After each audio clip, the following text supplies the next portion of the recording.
everyone, welcome to the Lowdown Deadline Day special. We're live here across all the YouTubes. I had to stop myself saying League One Lowdown special there. I'm Jamie from the League One Lowdown. Sam with me here as well for this first hour. The two of us, we're going to talk about League One. That's our speciality, but we're going to cover the Championship as well in this first hour.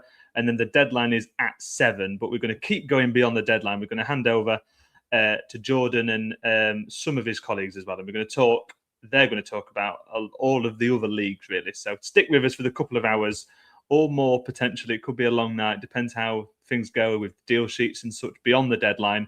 But we're going to keep you covered, myself and Seb, between now and 7. Before we kick off, Sam, and we'll start actually with Leyton Orient, your team. I'll pass you on to that. First off, how are you? And second off, a bit of a summary of the latest dealings and your makings of that Orient transfer window. How can I put this in terms of... It's been a bit of a, not disaster, having to be very patient, shall we say. Obviously, Tommy Simkin went back on the 1st of January to Stoke because he got recalled.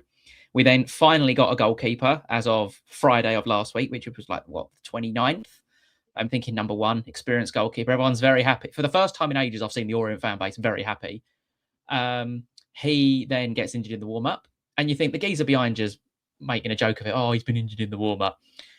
And Cahill walks out and it's like, oh no, he's actually injured. So we now need another goalkeeper, which is always fun. I've seen a couple of names floating around. So there's a fella from Celtic who's been on loan at Kilmarnock. And there's also Ellery Balcom as well. That's been floating around from Brentford. So we'll see what happens with that. I suspect that will happen in the next hour.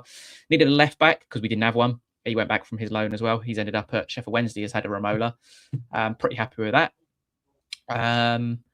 Omar Beckles left the football club.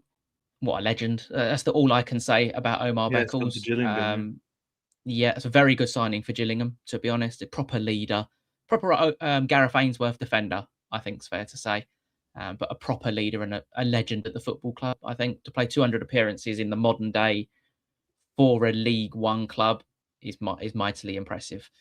We've got AJ Matthews on loan from Millwall. Don't know anything about him. Just seems one of them Orient signings that they just hope comes in and works. And then Will Forrester, very good black centre half from Bolton, but he can't stay fit.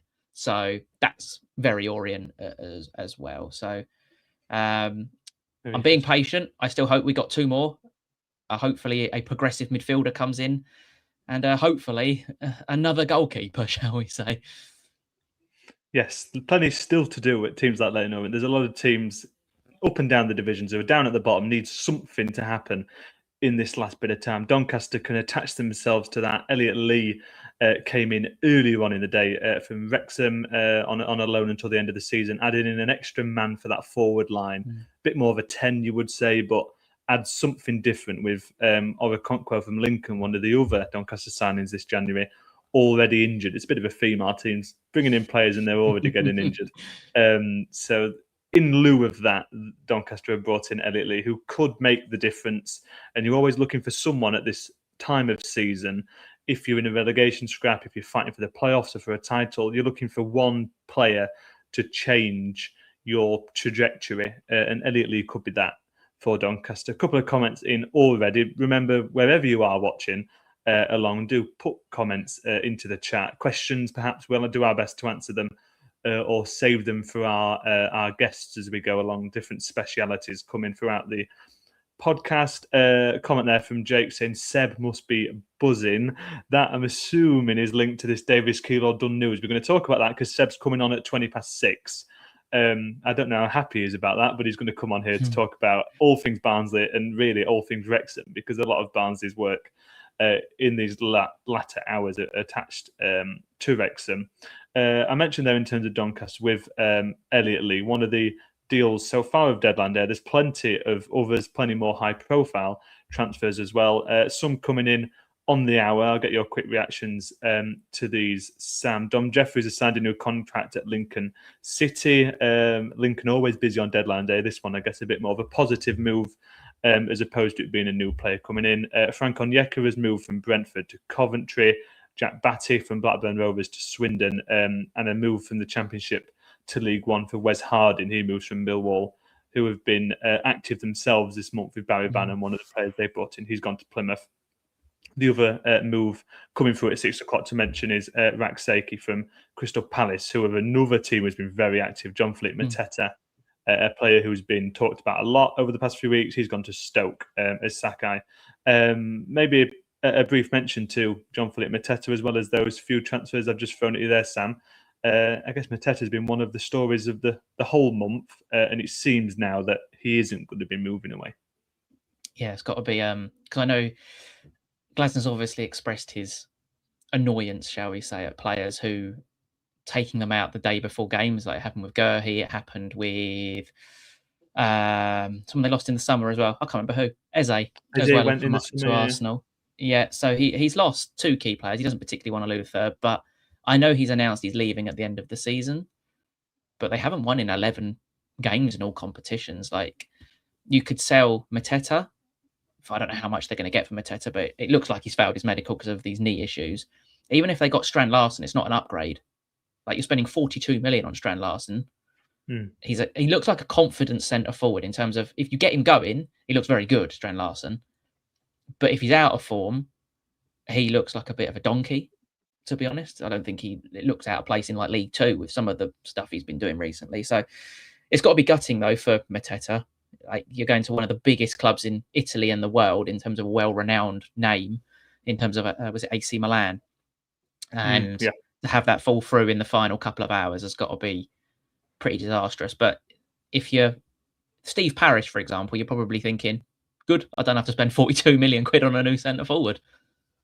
Yeah, and I'm sure obviously Oliver Glasner will be very happy about that as well. A comment coming through from a Northampton Town fan, George, saying the Cobblers need to do something. Our season relies on these 53 minutes, and that's a really good illustration of just how important, especially deadline day, is. It's that last chance to bring someone in to try and turn the tide of the season before those last few months and that run-in. Another couple of signings I wanted to bring in at Mansfield Town. A couple of interesting ones for them. George Abbott is coming on loan from Spurs, the midfielder, and a bit more high profile, Tyler Roberts, of course, formerly of Leeds. He's joined until the end of the season. Was at Birmingham City most recently. Had a few issues with injuries, and now joining Mansfield. That, on the face of it, if he can stay fit, is a really good signing for Mansfield. Yeah, but Mansfield have had a very under the radar, I think, January so far. I think they've got 5 in. Probably the only questionable one was Harry Lewis from Carlisle, but they needed a backup goalkeeper. John Russell, obviously on a loan from Barnsley. That was a surprise one to see Barnsley let him go to a League One rival, considering their sort of positions in the table. Oliver Ero got 2 goals in his debut. I mean, you can't ask much more from a new signing than that. And then and he looked really Tyler good, Roberts. Yeah, Tyler Roberts, while he's had troubles with injuries, I don't mean this in a derogatory way to Mansfield. For players to come to Mansfield who are like big names like Tyler Roberts, usually something's gone wrong in their career. Like Aaron Connolly to Leyton Orient, for example, a big name for the level, has ended up at a smaller club for the level. But you keep Tyler Roberts fit, arguably he could be one of the top sort of 10 wingers in the division. So it adds a bit of flair, doesn't it? A bit of pace to the Mansfield front line as well. So I think they've had a very, very under the radar January of Mansfield Town, and they're in a really good position in the table as well. I think they're having an under the radar season, really, aren't they? Yeah. In terms of where they had that sort of spell. They had that spell, didn't they, where they sort of plummeted after their cup game against Everton. We're thinking, oh, here we go. It's very similar to last season. But Nigel Clough's an excellent manager for the level, vastly experienced, and they've massively picked up again. And you never know. There's always one team that's an outside shot for the top 6. Not saying they're going to do it, but they're making a good fist of it. Yeah, definitely that. In terms of the other teams in League One, Lincoln City, Louis Montsemer has left the club. A 6-month deal has seen him up to Dundee. There's been lots of links going into various different places. He's ended up in Dundee. There's an option to extend his contract as well there. He's only 27, but has struggled with injuries. So if he can stay fit, of course, a very good player there. Herbie Kane, in terms of a League One move, has gone from Huddersfield on loan to Plymouth. That's a good signing. Plymouth have, I guess, another team have gone a little bit under the radar. A good piece of business there. A move in the Championship. Joe Aribo has gone again on loan from Southampton to Leicester. A lot of loans today. That's been the real theme of the day. A question coming through on the chat, and the eyes sort of dart everywhere. We're looking up at the comments, we're looking at the various different websites and pages, and it's from a Wigan fan, Carlin Vickers, to Wigan. Sam, your thoughts on that? Yeah, it's probably not the statement signing probably Wigan fans wanted. His goal return is not amazing from his spells at Mansfield and I think it was Barnsley for the start of the season. But what he does add is pace. A pacey striker who does work hard, runs the channels very well. But they obviously lost Paul Mullin, who did struggle, I think it's fair to say, at Wigan. Struggled for game but they needed time, guaranteed. But they needed guaranteed goals, Wigan. But I didn't expect them to be in the predicament that they're in. I don't think you did either. We obviously predicted them quite high in our predictions. But yeah, they're in a very sticky situation. They need guaranteed goals. I don't personally think Vickers offers that. While I think he gives you a different dynamic to their front line, I don't think he's going to get them 10 to 15 goals between now and the end of the season, which is probably what they need. Yeah, exactly that. Formerly of Reading, he's had loans at Mansfield, to mention them again, and Barnsley in the first half of the season. 15 games he played in League One in Barnsley in terms of appearances, not the majority of those in the starting 11, but only just 2 goals, 2 assists. So he's not been too clinical in terms of the games he's had. You can play across that front line, though. So adds a different option. But yeah, Paul Mullin, he's of course gone to Bradford. They've been active today. Ethan Wheatley has joined them. That was a move that Grant McCann leaked. It almost turned out in his sort of pre-match press conference before the game on Saturday. A cheeky plug for our League One Lowdown podcast. Myself and Seb talked about that Bradford Doncaster game. In the run-up to it, it was mentioned that Grant McCann was, they've got Ethan Wheatley coming in. He might be there for the weekend. He wasn't, but he's there now. So a bit of a funny one. But it's not a bad signing. And they've brought in some decent players through the window. Jackson as well, one they've brought in not too long ago, who had a goal disallowed at the weekend. So they've been active. And hopefully for them, of course, they'll try and keep where they are on the table. Yeah, Bradford had a really impressive, and they've kind of gone for it, haven't they? As well, it's nice to see. Like they could have rested on their laurels, so to speak, and gone, we'll be all right to the end of the season. But they've added a lot of firepower. They lost Andy Cook, and we thought, they'll only get one, maybe a second striker, but they bought 3. Caden Jackson and they're all sort of different centre forwards. Ethan Wheatley is a physical centre forward who holds the ball up. Paul Mullin, we know what Paul Mullin does. He runs the channels and he works hard. And Caden Jackson is completely different. I think Caden Jackson is a proper penalty box type striker who's extremely pacey. So all different types of strikers, which adds 3 different dynamics to Bradford's side. The interesting one was Harrison Ashby for me, in terms of what we're talking. 4 years ago, he was at West Ham playing in the first team, and West Ham fans are really disappointed when he chose to go to Newcastle. And he's kind of just disappeared off the face of the earth. He had a loan spell at Swansea and didn't do much there. And now he's ended up at League One. So it's an opportunity for him to try and resurrect his career as well. And in terms of the wing-back formation that Bradford play, I think he could be quite suited to that. So I think Bradford have had a very, very good January. And they did need to add some more goals. Their games are losing 2-1, 1-0. And I think that will massively help them in terms of different options, different profiles of forwards. And they've also got Louis Sibley as well, who can play about 18 different positions. So some deals a bit further up the pyramid. We will talk about Wrexham and about Barnsley when Seb comes on in about 5 minutes. But a bit further up, we mentioned Mateta. Some of the other headlines: Calvin Phillips, a very surprising loan move for him. Sheffield United, of course, with the Championship in for him. Still at Manchester City, though. Perhaps you wouldn't know that based on his lack of game time recently. Spurs set to sign 18-year-old Hearts striker James Wilson. That's initially a loan, it appears. Of course, Hearts top of the Scottish Premiership, and another deal involving a Scottish side. Celtic, their midfielder Arnie Engels has been the subject of attention from Nottingham Forest. 3 deals, the third rumoured at 25 million. They've all been rejected. So Forest are one of those teams trying to be very active on deadline day, trying to do something. I guess on the other end of the spectrum is Newcastle, saying Sandro Tonali is not for sale. There's some interesting comings and goings. A lot of different teams at this. Some got lots of work they want to do. Some obviously not so much. Yeah, I think Arsenal, obviously Marino's probably out for the rest of the season, I believe now. So they needed a centre midfielder. The one they did try and get as well was Leon Goretzka, but that kind of disintegrated quite quickly, that sort of deal.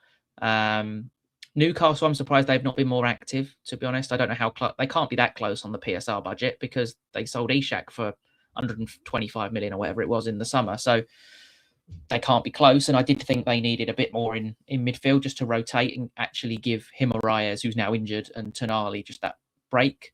So yeah, I think in terms of Arsenal, they probably didn't need anything anyway, really, did they? Their squad, they could look through their squad. They got 2 players for every position anyway. So, and they've got Havertz and Jesus back. So they're going to be pretty nifty in the second half of the season. And while we're at it, we might as well talk Manchester City in terms of they've decided to go, let's buy Premier League proven, the best ones available from the smaller clubs, which isn't surprising either. And it's not disappointing to see, but it's a shame they have gone to City because it's nice to see smaller clubs give that sort of competition and break that top 6 barrier, isn't it? Like Palace sort of did it last year but won a trophy. Bournemouth were sort of edging there. Then we had the rumours of Semenyo. He went off the boil and he's gone to City and scored 4 in his first 5, which is the first time that's happened for Manchester City since Adebayor did it in 2009. So Semenyo was always going to be good there, but it's just a shame. I think we've got a no title race this year. That's a bold statement. So early on the live stream, the first big call of the live stream. A few bits from Peter O'Rourke picking up on Twitter. Number of EFL clubs, I should say, big pardon, looking to sign Nottingham Forest midfielder Kyle McAdam on loan until the end of the window, and Sunderland forward Ahmed Abdullahi, again a target of a number of EFL clubs on loan. Burton, one of the teams rumoured for him, who themselves have been fairly active today. Gary Bowyer has made, I guess, no hiding of the fact that he's wanted business done, especially in that forward department. Have they done enough, I guess, quickly, Sam, in this window? That's a very good question. I'm not actually too sure they did, to be honest. And I'm just picking up on something which you mentioned Mateta 30 seconds ago. He's now out for the next 3 to 4 months and will undergo surgery on his knee. That's what I was reading. So I've kind of missed half the things you were saying and just mentioned about a striker. And Mateta's just popped up on mid-tie line. And he'll undergo surgery. He'll undergo surgery and will miss the next 3 to 4 months after his failed medical. So old Steve Parish might have to put the money where his mouth is, so to speak, now. But there's so much happening at the moment. Like Roy Walters has just gone to Blackpool on loan until the end of the season from Luton. Luton are a very weird club in January.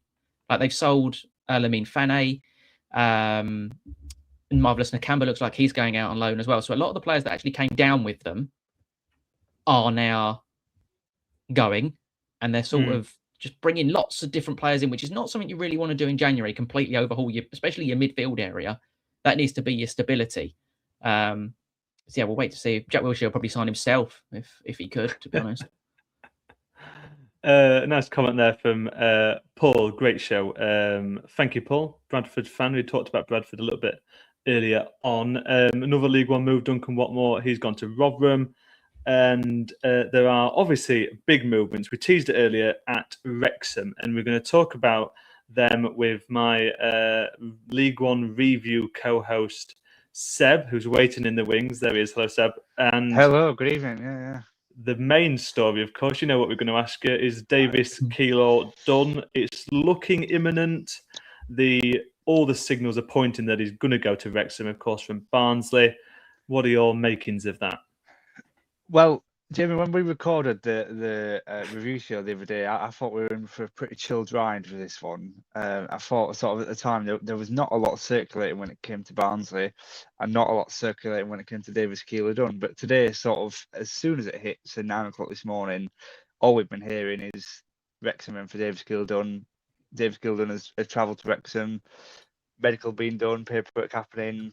And we are 40 minutes now from the official deadline. Obviously, you can submit what they call the deal sheet, can't you? Where you can sign before, if the deal's not going to be fully complete by 7 o'clock, they can sign that, and then it can be announced a bit later on. So we're here 40 minutes for the deadline. I do think he will be a Wrexham player by the close of play tonight. Yeah. I don't think that's sticking your neck on the line. It definitely seems like we're going in that direction, doesn't it? Yeah, exactly.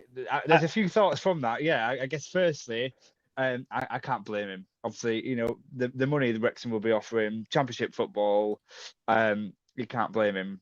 28 years of age. He's actually in his prime right now. I don't think he's going to get any. He's a great player. Don't get me wrong. I don't think he's going to get any better.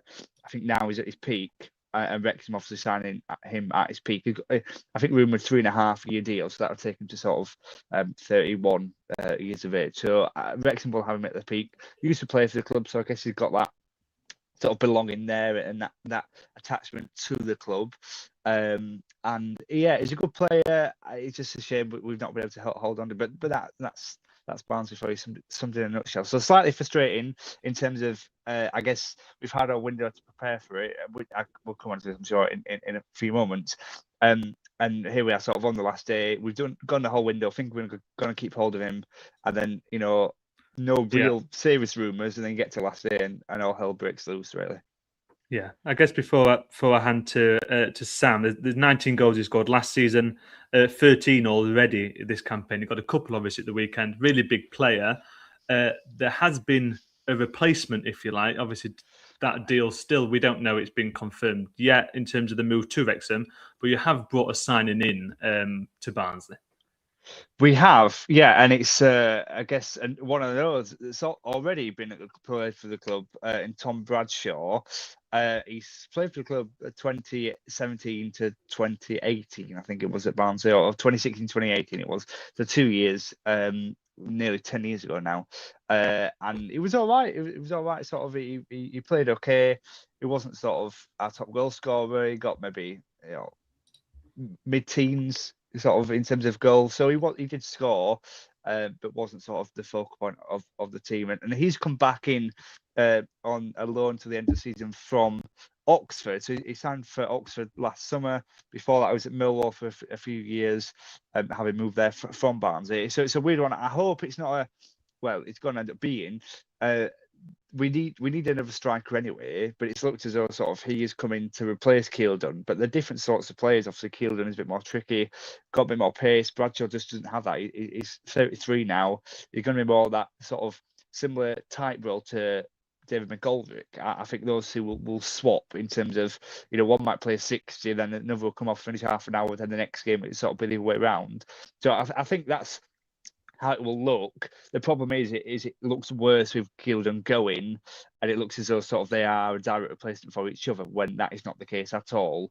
Because even we still needed that second striker in Bradshaw before Keeldon was even rumoured to be going. So Bradshaw's a weird one. He's not scored, I don't think, since August 2024 or something like that. So nearly 18 months, and he's meant to be a striker. I know he's been out with injury, I think, for some of that period, but even still.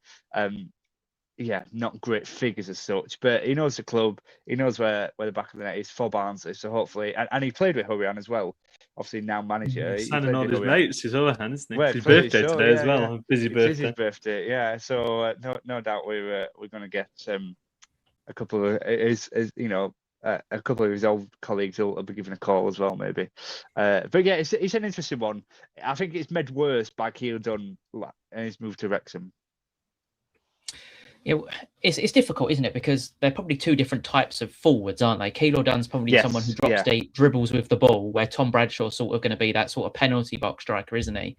So you probably could say you're going to be one or two short unless you change your style of play, because you've now got, a 37-year-old David McGoldrick and a 34-year-old Tom Bradshaw leading the line for you. So, and I always thought Conor Hourihane would be this sort of high pressing or go two ways, a high pressing, high intensity manager, or a real counter-attacking manager.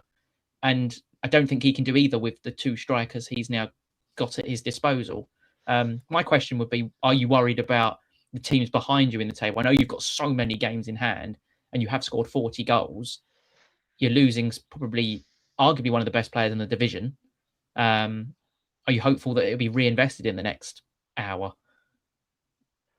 I don't think it will be reinvested in the next hour. I think the board will keep hold of the money, and I don't think we'll see anything imminently coming today. which is the frustrating thing of Barnsley. And we get all this money. The same happened with Liam Kitchen when we sold him a few years ago. I think it was for $5 million to Coventry. We've not really seen that money been reinvested. Davis Keeldon has probably been our most expensive signing, but even he cost sort of £750,000. So we've still had that chunk of money still not spent.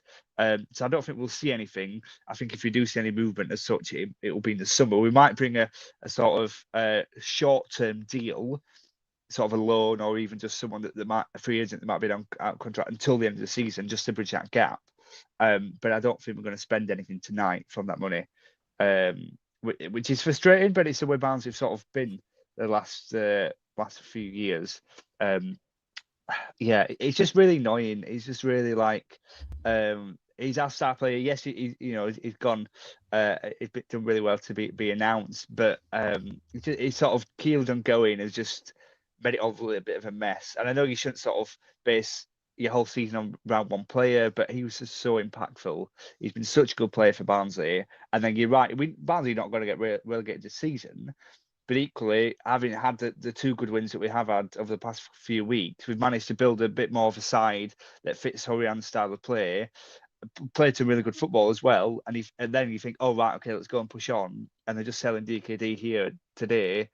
Oh, well, very close, I'm sure. Just in a few minutes' time, let's see how things go. But very close to that. And then it's sort of all been sort of thrown out the window, basically, because of DKD going. Question in the chat from our producer Ryan. Odds on all three of us in terms of our teams: Doncaster, Leyton Orient, Barnsley being relegated. I think you're the safest of the three of us there, Seb, regardless of Keelan Dunn's status. But yeah, I think Elliot Lee mentioned earlier is going to do us wonders, and that does link back to that conversation about Wrexham. Lots going on with them. We'll keep you in for this bit, Seb. Of course, Elliot Lee, we mentioned they're gone to Doncaster. Beda Kadamarchi, one from Sheffield Wednesday that's been thrown around. He was on loan at Lincoln. I think a 7-figure fee has been sort of rumoured there, even withstanding the Davis Keeldon news. And it looks like, though, a deal going in the opposite direction as well over to Huddersfield. Lots to sort of pick the bones out of, isn't there, in a Wrexham capacity?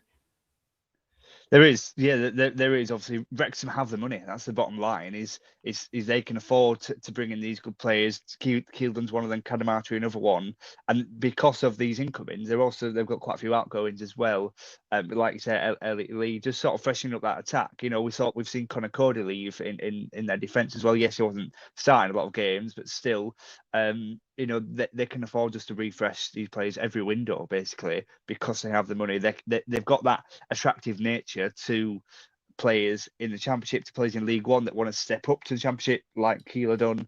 They have that money in there. They have that traction, and it's a club going in the right direction. And of course, you want to be part of that journey. If you get the option, not only do you get obviously a bigger wage and you might do it at another club, but the journey that the club has been on over the last few years and will continue to go on in the next few years, why would you not want to be a part of that? And they're at serious. They're in a promising position right now in the Championship table. But we know a lot about them. Obviously, having been in League One last year, having covered them. They're a good side. They've got a good structure themselves. They've got a good manager in Phil Parkinson as well, and they're just going from strength to strength, which is really annoying for the other side. But actually, it's good to see. As I said, sort of given their journey and their rise up. But yeah, they have the money, unlike a lot of the clubs in this, the current situation in terms of PSR and the fact how much it actually costs now to run a club. Wrexham seem to be able to spend these big bucks to bring in players, and why would you not want to go to Wrexham?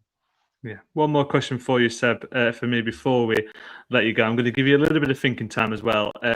Obviously, League One is our bag. Best transfer windows, worst transfer windows, maybe what stands out for you in terms of League One? And while you think about that, just to bring Sam back in, on this move, Ryan Hardy going, it looks like from Wrexham to Huddersfield, it's sort of that Keeler Dunn move paving the way. What do you make of that as a transfer? Good move, do you think, for Huddersfield if it comes off? Oh, very, very much so. Promotion winning pedigree, numerous goals at this level, and I never thought he got a fair shot at Wrexham, to be honest. He was so. I'm surprised he's gone to Huddersfield purely because they've got Alfie May, but I know he's had 2 red cards this season. One, which was questionable last time out. But they have sold a couple of forwards. Obviously, Joe Taylor's gone from Huddersfield, so there is that sort of position available. And I mean, if you've got Alfie May and Ryan Hardy as your two front strikers who they can interchange with each other, boy, they're going to be a serious side in the sort of last 16 games of the season. And Liam Manning has gone in, hasn't he, and hit the ground running immediately. They actually look like a proper football team again. So yeah, I think they'll be ones to watch. I know they've got a 10-point gap to Lincoln, but I think they're going to be the ones to watch, to be honest. Just to move for Davis. Yeah, exactly. Yeah. I was just about to sort of come in and say that we knew it was sort of bubbling. We knew it's been coming all day, but at 6:30, so 30 minutes before the official deadline, both Wrexham and Barnes have confirmed for Barnes' point, the departure of Davis Keeldon. I just read you out from a couple of sort of key points from Barnes' statement, saying that Keeldon's completed a permanent transfer to Wrexham for an undisclosed fee. There were a few talks about this figure, some saying 2 million, some saying 3. I think Barnes actually rejected a bid of 4 million in the summer, so I'm sure anything upwards of that would be more likely, perhaps. So score, since arriving in 2024, scored 19 goals in 44 appearances last season. This season, 34 appearances, 16 goals, 1 assist, making him one of League One's most effective attacking threats. And Conor Hourihan, the head coach of Barnsley, just says, Davis has been a fantastic player since he arrived. His goal energy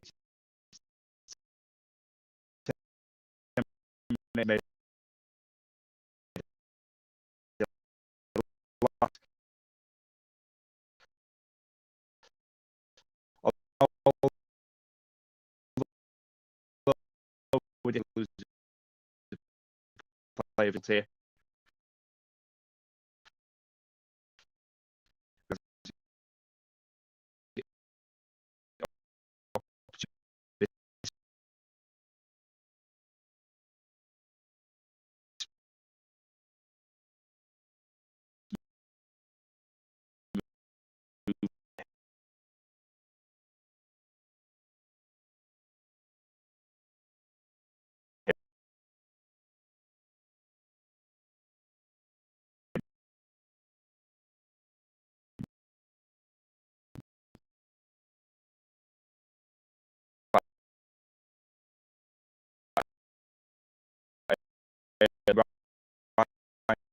On the journey, the fact that he's going back to his old club, having been there, I think it's sort of when they were in the National League around 24 pandemic, cyclical journey. Yeah, it's going to begrudge him of that move ball.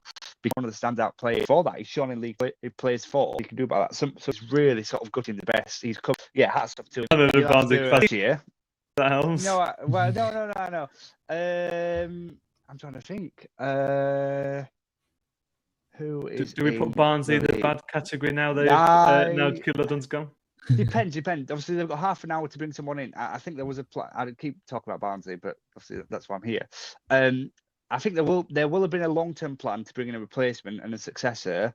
Whether they can get that done in the next half an hour, obviously they've basically had a day's notice, and they've whether they can get someone in or even a couple of bodies in by the end of the play today. In terms of best windows in the league this season, I'm impressed by Bradford's strike. I mentioned this in the review show. Their strike force, in terms of the two additions of Caden Jackson and Paul Mullin. I think both of those are real fire horses in this division, and it's not really worked out for them in the divisions higher, but actually in League One, both of them are really good players, and they can score goals, and Bradford need that, to just keep them up with the top of the pack.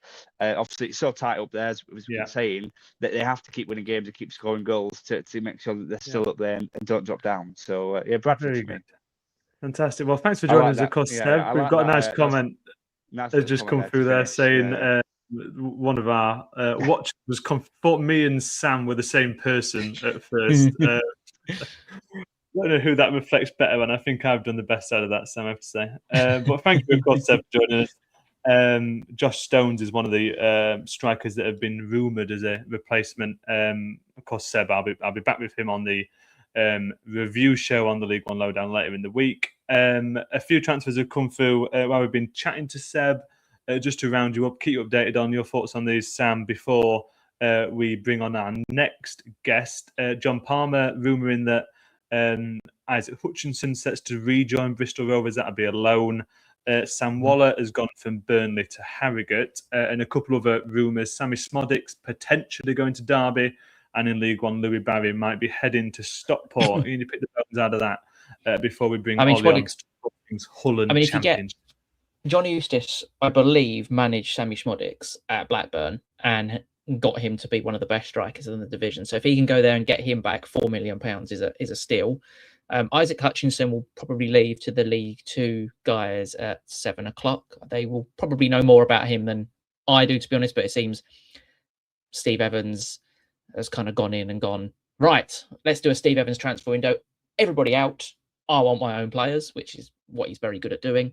I think the big one for us in League One is Louis Barry, rumoured to be going back to Stockport County. Not really what I want to hear just before I'm trudging up there on Saturday.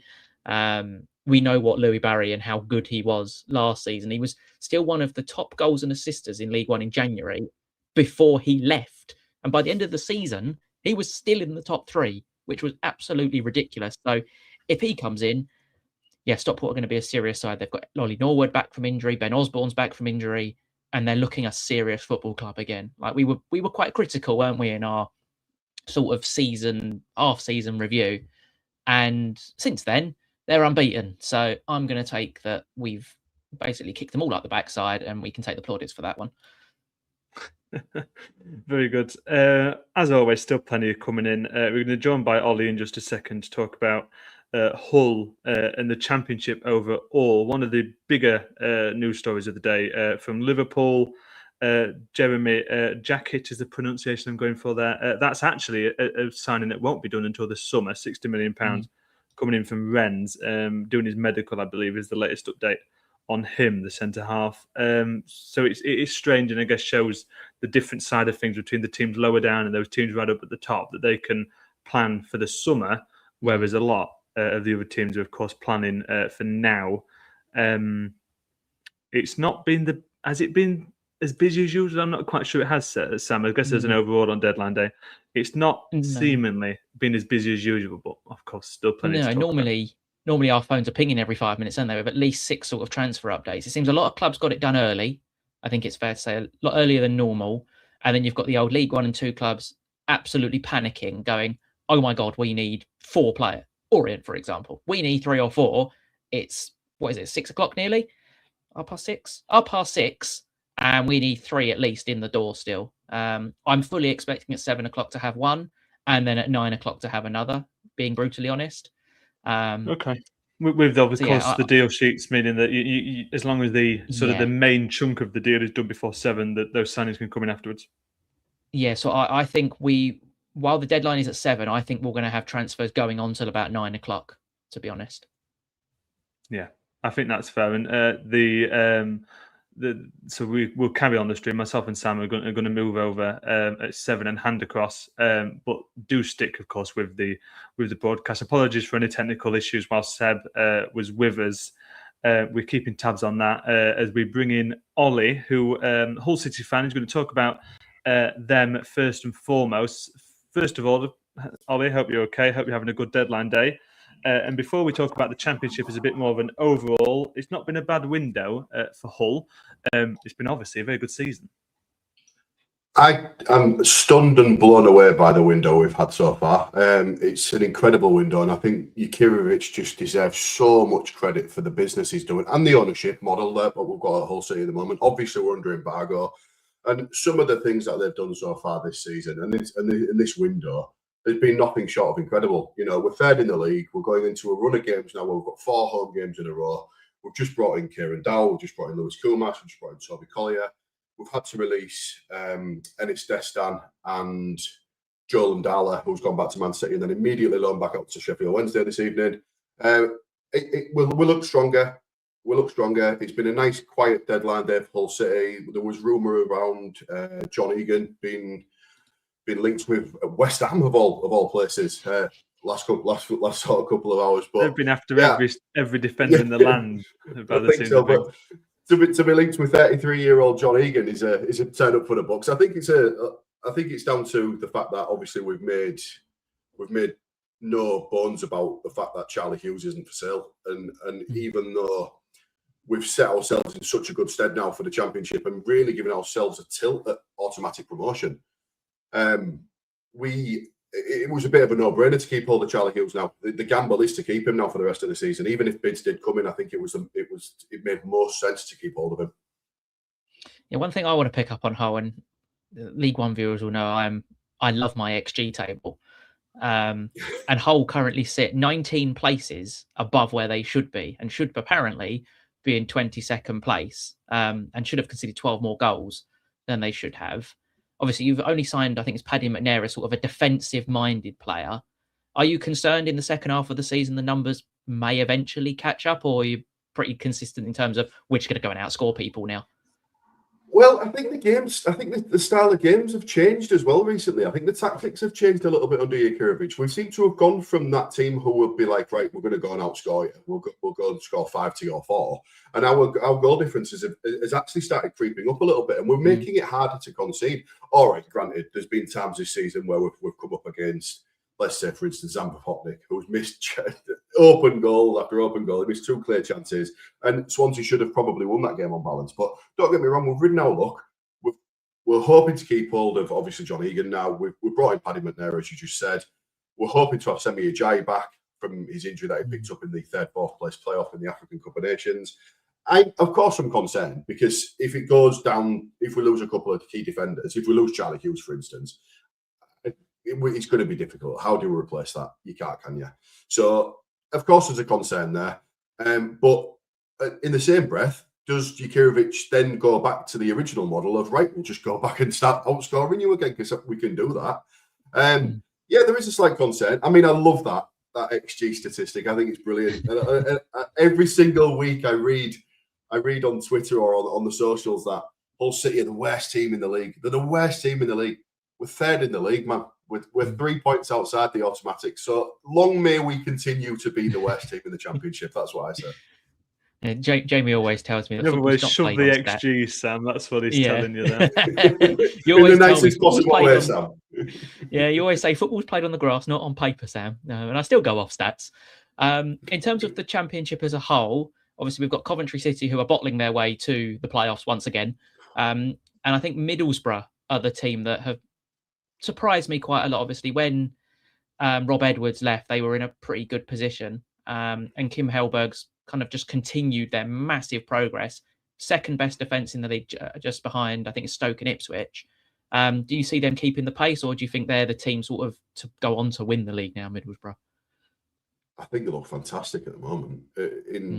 What Hellberg's done is, you obviously alluded to it already, he picked them up when they were in 2nd place in the championship. And I spoke about it on the pod when it actually happened. It's not very often that a job comes available 2nd in the championship. It just at that stage in the season as well. So I think what Hellberg's done in that short space of time, he's made them exciting. He's made them really difficult to beat. And they score some really, really good goals. And I love the football they play. They're just so exciting at the moment. They're clearly the form team in the division. Looking really, really good. Breathing right down of Coventry's neck now, along with us. Playing a different kind of football to what we are. But yeah, they're definitely the team to watch. Look outstanding at the moment. I think one thing to say about the championship this year is how nice it is to see not the 3 promoted teams, bar one, doing well. Like you've got Leicester down in 16th place, pending another points deduction, and Southampton down in 14th. Like you've got yourselves in Hull City, Middlesbrough, Coventry, Millwall. I mean, they've had a right go at it in January as well. Wrexham, obviously, they were going to invest. Derby, Preston, Bristol City, who have decided that they want to sell everybody, it seems, this January. We may as well talk about it as well. Blackburn Rovers sacked Valerian Ismail today. I'm guessing that wasn't a surprising one, considering number 1 league position and number 2 form. I think it's been coming for a long time, hasn't it? I think the Blackburn fans have been crying out for it for a long time. And they hate everything about the club at the moment. They hate the ownership model. They're riddled with injuries. They didn't like Ismail in charge. And it's proven that he's finally come to a head there and he's gone. The difficulty is now is who do Blackburn bring in to try and keep them in this division? I think it's a really, really difficult appointment, this. I was talking to a Leicester fan today, just to go back quickly to Leicester, and he was saying the same thing. I mean, the odds have shortened today on Maresca coming back for Leicester till the end of the season, which would massively lift the club. I'm not sure if it's the right thing to do for Leicester. I think somebody who knows the division at the moment, and just to try and get them out of safety and start picking up some points, would be somebody like Gary Rowett for Leicester for me. I think that'll be one that makes most sense. In terms of Blackburn, into the region for him as well. He likes to sort of stay in Midlands area. Yeah, exactly. Yeah, I'm not sure who for Blackburn is the right fit now. It's a real difficult job for whoever comes in. Yeah, I reckon they'll probably go to the foreign market, to be honest, with Blackburn, especially with their sort of track record. Tony Mowbray basically, I think, got turned down for that job. In terms of then who's had the best and worst transfer windows in the Championship, we'll start off with the dreary, who's had the worst, and then we'll move on to the best.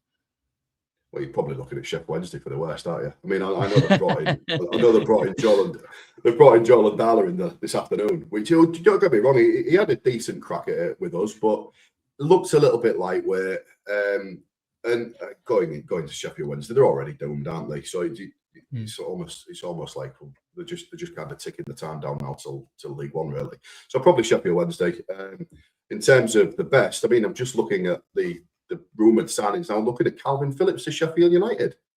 Yeah, he's gone probably off the ball. Yeah, he probably get injured after about 5 minutes. But I mean, he was 40-odd million quid at one point. So, to be linked with Sheffield United at this stage of his career, I think it'd be a fantastic signing for them. I think in terms of the teams and who they've brought in, you can't really look past what we've done. Given the fact that we're under embargo, we've strengthened. We look stronger than we did in December, now in January, and we can really push on, which is madness to be even considering saying this. And we can really push on and really go for them top 2 spots, because the run of games we've got now, you look at the fixtures that we've got left now, and we've got to go to Ipswich, and Coventry have to come to us. And outside of that, you look at the teams who we've got to play. All them games look winnable, albeit we are the worst team in the division. Well, just one last quick one from me, Ollie, related to West Brom. It was a team who I guess you could put in that basket of sort of having a troubled January, a troubled season, really. Aston Villa have recalled Samuel Illing Jr. He made 24 appearances so far this season. He's gone straight to Pisa over in Serie A. So that is obviously poor and bad news for West Brom. Your makings of their sort of January as a whole. Yeah, disappointing, isn't it? The whole club's in disarray at the moment. I think we spoke about it on a few pods about the experiment they had with Ryan Mason. It's just not working. It seems like everything that West Brom are trying this season's failing. I don't even know where to start with West Brom, because you look at the squad, and on paper they've got a really decent squad, but yeah, really disappointing. And I think they've got a lot to be concerned about down there, because given the teams in and around them, they're starting to pick up points. You look at the likes of Portsmouth. They've got a big result at the weekend, obviously, over West Brom, and it's like that's enormous for them now. So it's dragging them right into that mix. So I think there's a lot to be concerned about down there at the Hawthorns. Fantastic. Anything more from you, Sam? No, all good, all happy. Done a great job there in terms of covering the Championship, of course, from the Championship Lowdown. Thank you, Ollie, for that. Great to have you on.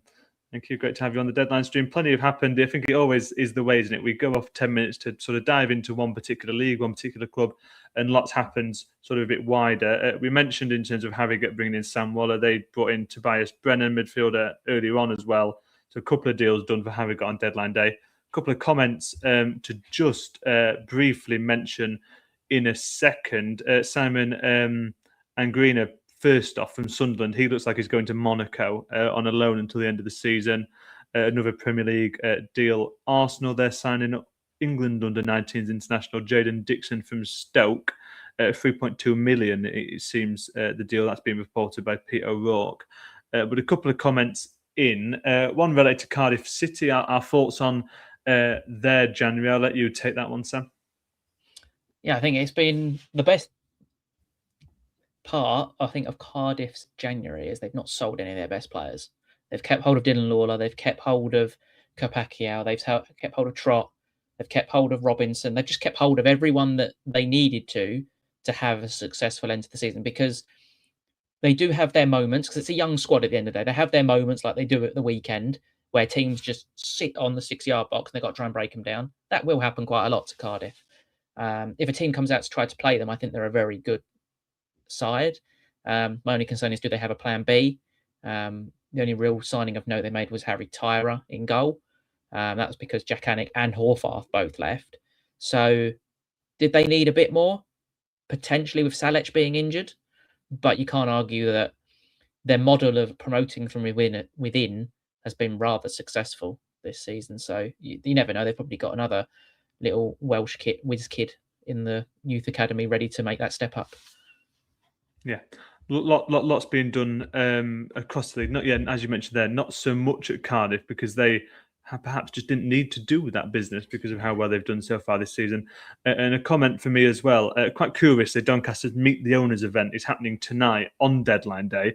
When it came in, it looked an interesting decision that it would be on deadline day. Of course, that deal's been done earlier on. No more will be done at Doncaster, seems to be the indication. Grant McCann said already at that Meet the Owners events that the joking said the phones are off. There's no one leaving the club, and of course all the ins have been done with Elliot Lee coming in quite late on.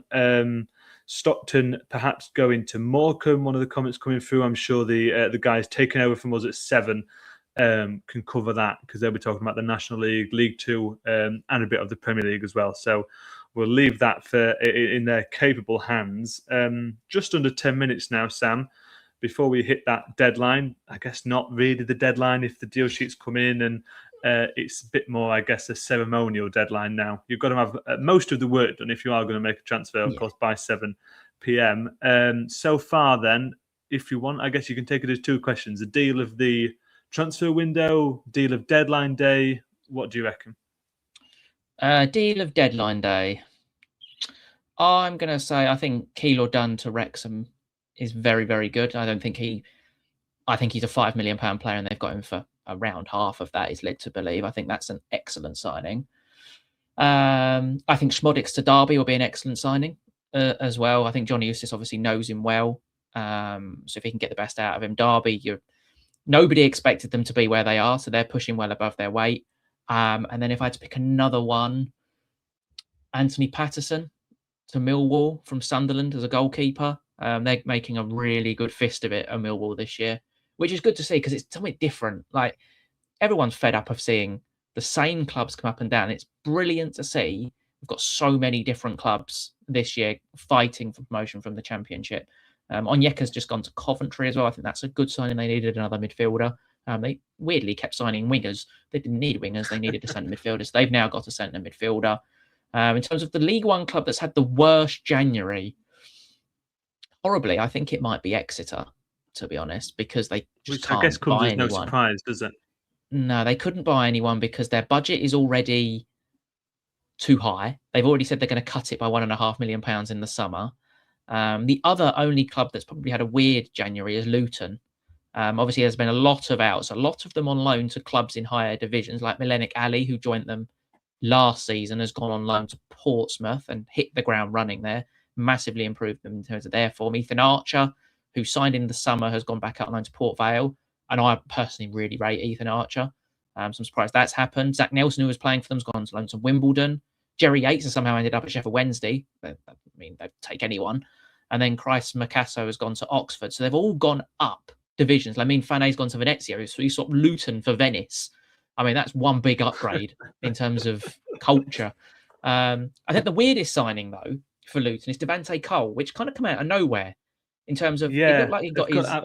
We had promised actually on the review show that we would talk about Devante Cole with Seb, but we got sidetracked with all the Davis Keylor Dunn news. So I'm glad you brought that up.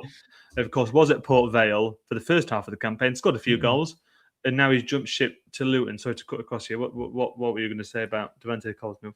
Yeah, he got a bit of the didn't he? I think at Port Vale because of how bad they were. He hit the ground running, and then he actually got match fit, and then stopped scoring. I mean, I don't blame him for going to Luton. It started really well. Yeah, I don't blame him for going Luton, but is he really what Luton needed? To be honest, like they've got Al Hamadi, they've got Naki Wells. I'd argue that they don't need somebody like a Devante Cole. I think they need someone younger who has a bit of pace about him, and Devante Cole's not that type of striker for me.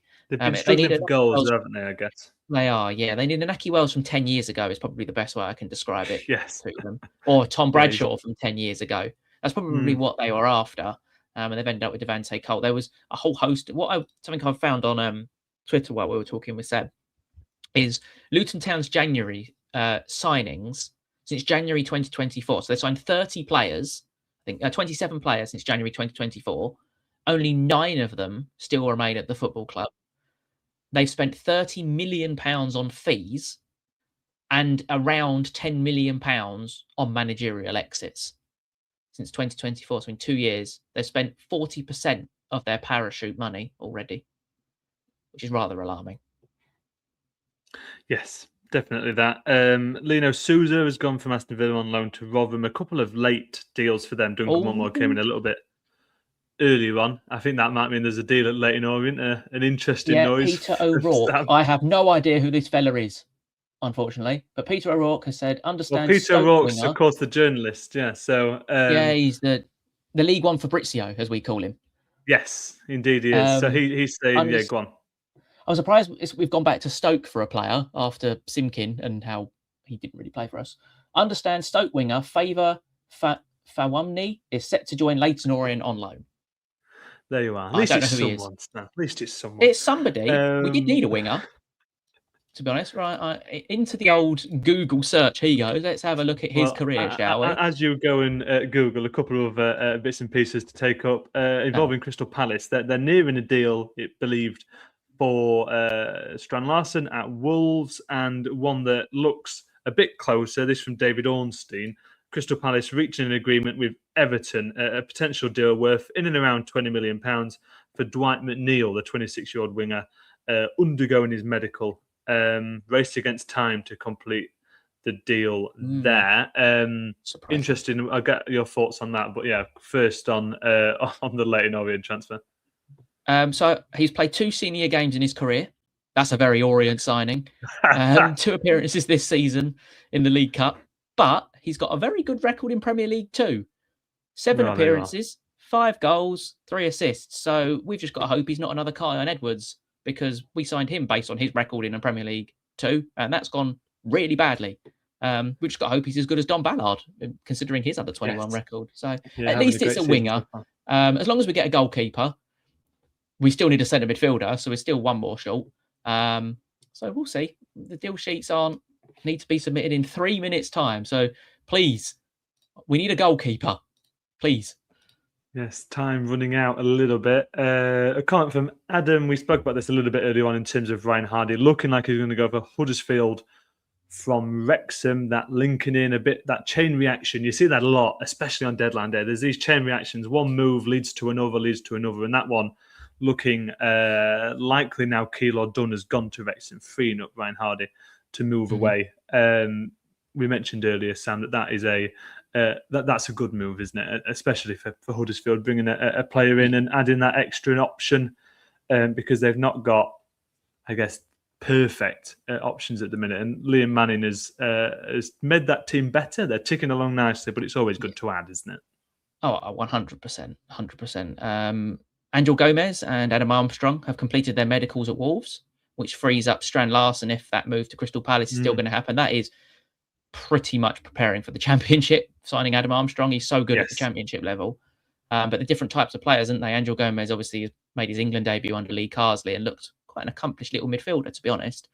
And Adam Armstrong just screams sort of a Championship striker. There was also rumours that they were looking at Che Adams because he was unhappy in Turin. So it'll be interesting to see if that happens.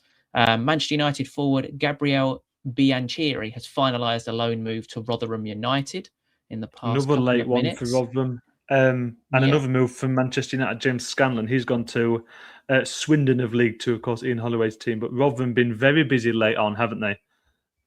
No surprise, because they're another team down there in League One. They are, and they've had into some form. Conveniently, they've finally got a squad fully fit, and they've won 2 in a row, which is rather convenient for them. We were surprised, weren't we, when they were that low, and then you go through their squad, it's like, half their squad's injured, every single defender's injured. So it's always going to be difficult. Kyrese Lisby is staying at Colchester United after they decided not to sell their top scorer to Reading. That was a deal that kind of came out of nowhere. He's a player I've admired for a couple of years. Same with his brother Kyrell, who's at Peterborough. Obviously son of Kevin Lisby, who was Leighton Orient striker a number of years ago. But I think the deadline is about to shut, so expect a mammoth number of deals about to fly through the door.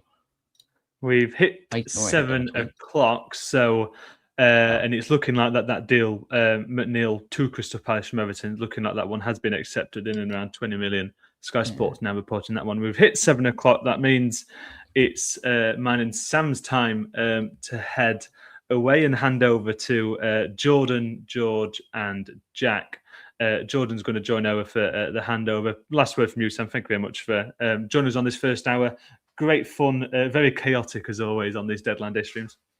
Yeah, we do love a good deadline day, don't we? And I've just seen Zekabiro has gone out online to Tranmere, and now I'm extremely sad. And that's the final note I shall leave everyone on. A not so cheery note to finish. Thank you very much, Sam. Jordan, we await his arrival here on the live stream, and there he is, right on cue, just as you mentioned your name. Jordan, how are you? I'm good, thank you, Jamie. How are you?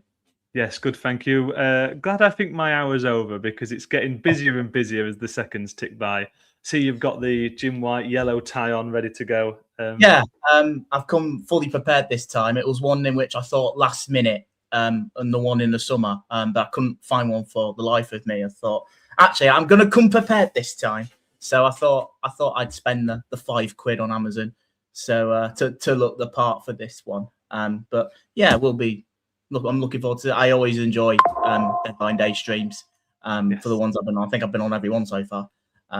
Great to see that it's continuing so fast. But yeah, look forward to this next hour with obviously been keeping an eye with the League One and the Championship talk. Well, of course, obviously we're joining by 2 from the Premier League in this one, but I'm not letting them get away without talking a little bit about League 2 and the National League as well. That's the important stuff. Well, money well spent on the tie, Jordan. I'm going to head off and let you introduce your co-hosts as you pivot across, talk about, I guess, the leagues we haven't talked about too much. But thank you everyone who's joined us so far, and do stay tuned for the rest of the live stream. Perfect. Thank you very much, Jamie. And of course, Sam, previously on the, for the last hour, basically. Thank you very much. Okay, then. Hello, everybody. Great to be back. As I've said, I think I've been on every one so far for the Deadline Day live stream since we started doing them. I'm looking forward to getting into this next hour. Like I said, we'll be mainly looking at the Premier League, League 2, and a little bit of the National League. I know we've got Joe coming on in a little bit to talk about Sutton United, but I'm joined by the Premier League guys this evening in George and Jack. I feel like a little bit different being a fan of a League 2 club here, but like I said yesterday on the League 2 lowdown, I guess I can sort of put our side to it as well, considering that Grimsby Town, the team I support, have won the same amount, have beaten the same amount of Premier League sides and Wolverhampton Wanderers this season. So I don't care. I'm claiming it. How are you both anyway? It's great to see you. Who's starting first? Either one of you. Go on, I'll jump in. Not too bad, to be fair. Obviously, as a Man United fan at the moment, as much as we might have lost to Grimsby earlier in the season, things are looking pretty good right now, aren't they? Because United have won 3 in a row. Everything's looking rosy. The haircut's coming soon for the United strand, and yeah, everything's going well at the moment. Last minute goals yesterday. I can't complain. Perfect. Jack, how about you, mate? Yeah, I'm all good. Liverpool won a game at the weekend, so absolutely delighted with that, convincingly as well. And there's a transfer that I'm sure we'll be talking about over the next hour. That's got me very excited for the future of the club as well. So, feeling positive this week, which George will tell you hasn't been a frequent occurrence for me recently. Absolutely. I mean, look, I've enjoyed myself over this past month. I mean, we've gone unbeaten, and it was 6 straight clean sheets until Saturday, which was a bit of a farce, but we're very much in this playoff conversation if we're looking at it from a Grimsby and League 2 point of view. But like I said, we'll touch on everything, especially around those leagues, and of course all the deals done as we've just passed the deadline. Get your comments in as well. We're really intrigued to get you guys involved as well with any thoughts or any questions that you may have. Jack, we'll come to you first because you mentioned about Liverpool and another expensive signing on the way, albeit it will be for the summer. But 60 million quid on a defender, Jeremy Cachet, I think he's from the French. Just call him Jacket, mate. Like the stud.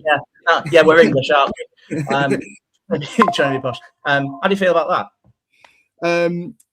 Delighted. Like you mentioned, it's for the summer, so that's the only negative about the deal in my eyes. Chelsea have had our number with transfers over the last few years. You'll remember Moises Caicedo and the fact that they nabbed him off our hands. They did the same with Lavia as well. So it's nice to kind of do their number for a change. Everything was leaning towards Jeremy Jacquet becoming a Chelsea player, and we seem to have snatched him last minute. Just a word on Kaveh Solokol of Sky, who obviously said that he only saw Chelsea as the team he was going to join, but Liverpool have swooped in and got that one done. As I mentioned, it's been a bit of a weird end to the window for from a Liverpool perspective. We were, as supporters, we were pretty adamant that it was clear nothing was going to be done, despite us really needing to improve on our defensive options at the moment as we look to get a Champions League spot. So the Geertruida stuff came out of nowhere, really. Obviously that's not materialized, and then Jacket comes from nowhere yesterday. So it's a good deal. Wish he was coming in now, but I'll take him in the summer because he sounds like one of the best up and coming young centre halves that are around at the moment. So I think it's a top deal. Good stuff. George, will come to you. Relatively quiet on the Man United front, I think, throughout January, I think it's fair to say. Obviously, with the managerial change as well, with Michael Carrick coming in, has started very well. Of course, replacing the god, Ruben Amorim. Sorry. No, how do you feel about where Man United are at the minute? Because there's a lot of moving parts around that club all the time, isn't there, really? There is. And I think right now, as a United fan, we're all feeling very, very optimistic. We're sat in fourth and we're looking upwards rather than downwards now because of the way that Villa are dropping points and even the way that Man City dropping points is right. Well, is there an opportunity for us to go and finish second here? Not saying we're going to win the league by any stretch, but with the way that United are playing, it's looking a lot better. In terms of transfers, of course, the main thing for United is they need a midfielder. And we said this on the Premier League Lowdown for weeks now, that United will be a much better side if they can bring in that type of player like a Baleba or like an Elliot Anderson that can play box to box, is both good defensively and going forward. Kobbie Mainoo is that kind of player, to be fair. And of course, Amorim didn't want to use him. And I think now the fact that Michael Carrick is using him adds a little bit of depth. We don't know why Mainoo wasn't used for whatever reason it was. Maybe Amorim just didn't like that style of player. But now he is being used. He is sharp and he's looking good again. United, it doesn't mean that they don't need to bring someone in because it's still crucial that they add in the summer. Casemiro is going to be leaving. I suppose that's one of the things that you could call that came out in this transfer window. He's announced that he's going at the end of his contract, and now it's kind of until the end of the season. Let's enjoy the rest of Casemiro because he looks fantastic. But of course, he is in his 32, 33 and his legs have gone. So we need someone who's got the energy of a younger player, but also got that technical skill, got that potential to be as good as maybe a Casemiro one day. You're looking at players like Elliot Anderson, Carlos Baleba. Can they be the key to unlocking that United midfield and progressing on? Because if they do decide to keep Michael Carrick or, of course, go and get a new manager, you need a strong midfield because that's where games, of course, are won and lost. Absolutely. It's great to hear your opinions and all that sort of stuff. I'm just keeping an eye on all the stuff that's obviously a lot of moving parts going on at the minute. Crystal Palace have announced the signing of Jurgen Strand Larsen. That's just been confirmed. Obviously, with the news about Jean-Philippe Mateta today, it looks like he's staying put at Palace. Not quite sure how they'll feel about that, considering the somewhat cloud that he sort of was going to leave under. Obviously, he's moved to AC Milan, fell through today. But, I mean, they're going to have Strand Larsen. I mean, either way, they'll have Jean-Philippe Mateta back. There's a lot of ground to make up, really, in terms of relationships there. But what sort of, I guess we should probably talk on Palace. Mention as well with with Dwight McNeil looks closer from what I've read as well. What we make of them, I think, at the minute, because it's been relatively busy on both fronts, really. Certainly in terms of developments heading into their season. I think that we've said about Crystal Palace, haven't we, Jack, that they look slightly in trouble at the moment with the way that things are going. They're losing players left, right, and centre. Oliver Glasner's come out and said, right, well, he's off in the summer, and right now it's Palace are in such a good position 6 months ago, and you think, what's happened? It's all fell apart. They'd come off the back of a trophy, of course, winning the Charity Shield as well, and it's like, right, well, can they kick on? Can they go from that club that often finishes mid-table every season, maybe slightly pushes for a Conference League spot? Can they go on to do what kind of Aston Villa have done, what Brighton did a few years ago, and push on to be that club that challenges the top 6 every season? And of course, then you have Eze leave, and then you have Gahey leave, and obviously now it looks like Mateta as well, and it's almost just all falling apart, really. And the fact that they have gone and got Strand Larsen over the line, I think I said a couple of weeks ago that Strand Larsen's going to be at a different club by the end of the January transfer window, just by the way that it's looking. And there's potentially Dwight McNeil coming in again. Does that give Palace a different edge? Does that give them a bit of hope for the rest of the season? Because it looked like they were heading for a bit of trouble. And I think, Jack, you were pretty similar on that as well. Yeah, so I think with Palace over the years, since they've become an established Premier League side, they've always had at least one player that's really caught the eye. So, you know, you're talking your Yannick Bolassis, your Zahas, then it was Elise and Eze and things like that. And we're kind of seeing a new era of Crystal Palace now. Mark Gay's gone. Mateta was desperate to leave this month. That's not materialised. I think what they've done this window, they've improved their ball as a whole. They've got better options, not only in that starting 11, but to turn to from their bench as well. We saw earlier in the season they had a few injury problems, and that's when the negative results started. So yeah, it's for me, it's been a window of Palace strengthening their squad. And signings like Dwight McNeil, they don't exactly catch the eye. I don't think Crystal Palace fans will be too excited about that. But Strand Larsen is a good striker if used in the correct way, and they'll get goals from him. So I think from a Palace perspective as well, even though the kind of behaviour of Mateta this month hasn't been great, he seemingly wants to force his way out, or has certainly wanted to do that. They'll be delighted that they've managed to keep him and also add another good Premier League striker as well. So I think it's been a strong window for Crystal Palace, who of course they've broken their transfer record twice this window as well. So for a club that at the start of the window, their own manager was kind of criticising the board and what they do in the transfer market, I think the board have definitely answered back with putting their hands in their pockets and investing. Perfect. I just wanted to touch on Dwight McNeil as well. As it's the same with Tyreek George as well. Deal sheets have been handed in for the both of them, for both Crystal Palace and Everton to get those deals done. Generally speaking, just across the Premier League, we'll all touch on, for the League Two listeners, we'll all touch on a few bits recently because it's been a hectic day in that division. But any other signings that has stuck out to you? I mean, I look at the two at Man City and have both made an impact, especially Antoine Semenyo has started very well for them. Any maybe others that maybe catch your eye, in which maybe some that have gone under the radar a little bit, let's say, or one just any that you like really. It's difficult because I think the January transfer window is notoriously quiet usually, isn't it? And I think it seemed to me quieter than usual. I was, went to the match at the weekend and my dad said to me, it seems like only Man City have done stuff this January. And I get why, because, the big headline transfers seem to be just the Semenyo and Gay ones as far as the Premier League goes. I've been very critical of Conor Gallagher and the Spurs deal. I don't think it fits. And then obviously on deadline day, it's been quite quiet as well. For me, I think Crystal Palace, as I say, have done good business as well. Strand Larsen, he's not had the best of seasons for Wolves, but Wolves have been terrible this year. So will he find his feet and get the sort of goals that he was at Wolves last season at Palace? If they can get that striker out of him, then they've got a real player on their hands. So that's definitely one that catches the eye for me. George, yourself?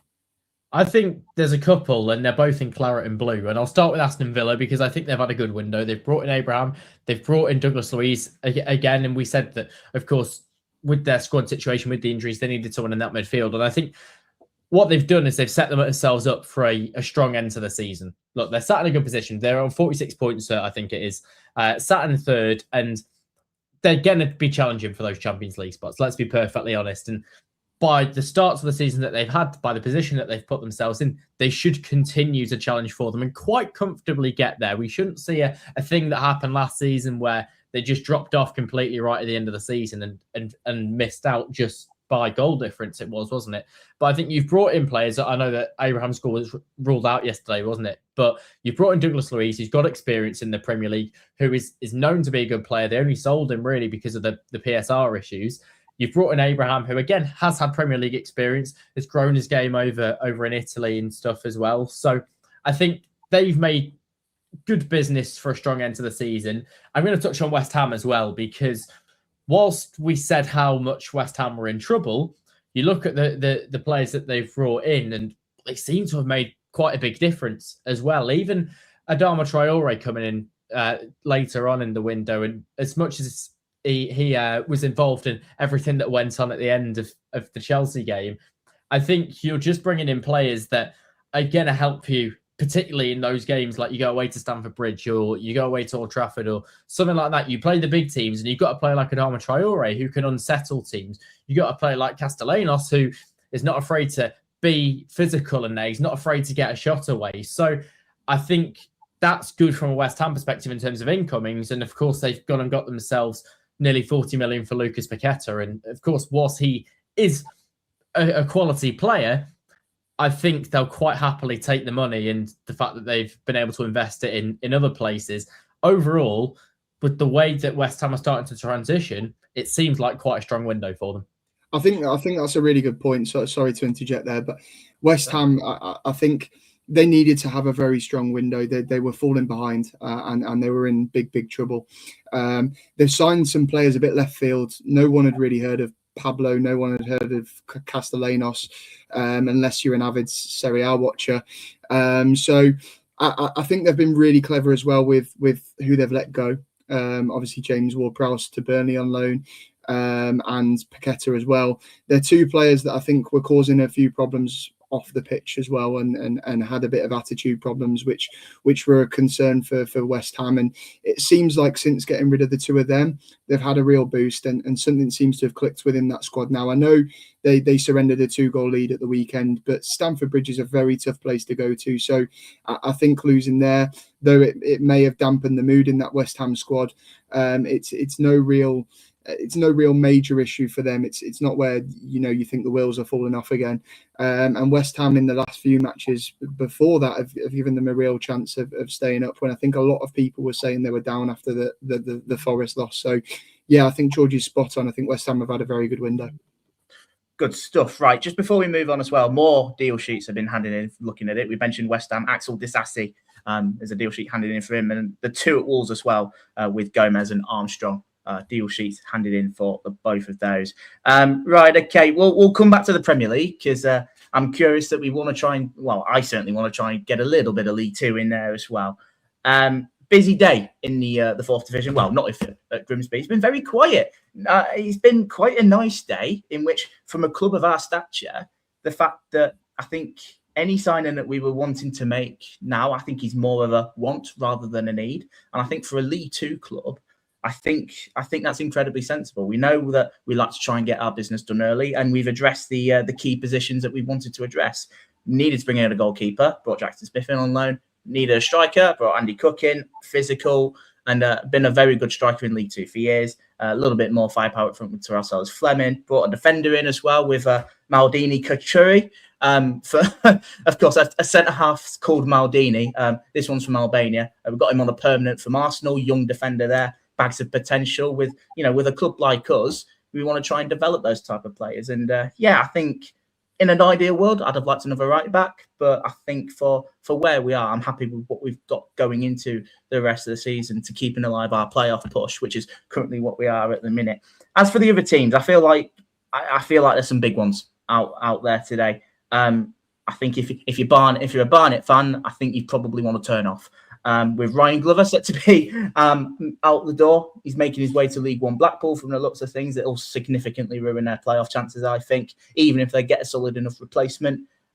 He's been one of the best players in this league this season with his technicality and his versatility as well. He's been a real impactful player for them. Kyrie Salisbury, I think, is a big one at Colchester United as well.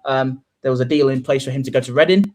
I think it sounds like by all accounts, Reading agreed a fee. Lisby was open to the move.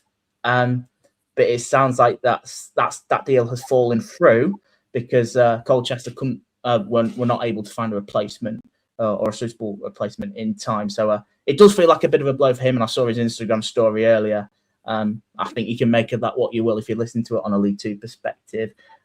Elsewhere, I've seen the likes of Matt Dennis has had interest from Burton Albion. A bid has been rejected from them. Swindon have been busy. Jake Batty coming in on a permanent deal to the end of the season.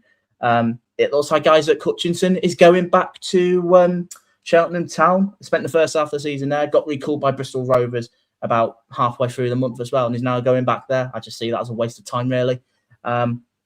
But great news on Cheltenham as well. It's been quite an interesting one. Couple in at Fleetwood, couple in at Harrogate, I think the fact that Ryan Glover is a huge loss for Barnet, as I said. I think Kyrie Slisby, him staying at Colchester, I expect him to do a little bit more business, waiting for that to be confirmed. It's getting excited amongst the playoff pack as well, and I think Lisby's a big part to play in that this season. Walsall sounds like there's a couple in as well. MK Dons, I'm not sure. It's all gone pretty quiet there, really. I know that Pool 1 wanted a couple more, but nothing's really materialised from that. Beckles going to Gillingham, maybe another one as well, but we'll have to see on that one. Tranmere, I don't think they've had the greatest of window either. Bristol Rovers look like they've been busy, but probably not as busy as I'd probably expect, really. It looked like they were interested in signing Ryan Glover, but obviously missed out to Blackpool Bells. Things Joe Quickly looks like he's coming in from Oldham. I'm not sure how I feel about that. I think they've got better strikers there. Maybe one that he's not set the world alight with Oldham. Let's be frank about that. Newport bought a couple in as well. I saw that Nick Zaner, their goalkeeper, has somehow fallen upwards and gone to Huddersfield. I don't know how he's done that. I saw that they also brought in a Austrian midfielder in from Scotland. I think it's there's a sort of links there. Maybe Christian Fuchs might have there. Of course, he's the manager of Newport County now. And I saw Kai Whitmore left the club today, which also had quite a lot of disgruntled county fans, which sort of bodes well ahead of Grimsby's trip there at the weekend when we're surely to lose 3-0 to a side that are 23rd in the table and are struggling for points. But that's just a quick run through from League Two. Is there anything else, just in general? I know we're on there. I know we've got Joe coming on in about just under 10 minutes time. We'll be discussing a little bit about the National League as well. But I'm also just looking at it from obviously Premier League side. I've been keeping an eye on Forest actually all day. Obviously with some of the business that they've been doing, or certainly one that they look to be doing, Luca Nets. If you played like FIFA career mode or Football Manager, you'd know that he was a top player a couple of years ago, and looks like he's coming to Forest. I know that they were after Celtics midfielder Engels as well, weren't they? Had 3 bids put in, 25 million, I think was their third one as well, which was rejected from them. I think they wanted a midfielder. Doesn't look like they're going to get one. In fact, I think I saw the fact they had a bid for Hayden Hackney as well from Middlesbrough. Very good player for that football club. But it looks like that's been rejected as well. I don't know. It feels like they're somewhat failing in that regard because they wanted a midfielder and they've left it to the last minute, and it doesn't look like they're really going to get anyone. Unless I've totally missed it, but that's just what I saw earlier. Yeah, they missed out on Mateta as well, didn't they? I know it's a different department, but it feels like Forest have had a bit of a frustrating window. I think their bids today have been a bit silly. I hadn't seen the Hackney one before this recording, but bidding for someone like Hayden Hackney, there's not a chance Borough are going to let him go on deadline day, is there? Because he's so integral to their team and to their chances of promotion. So.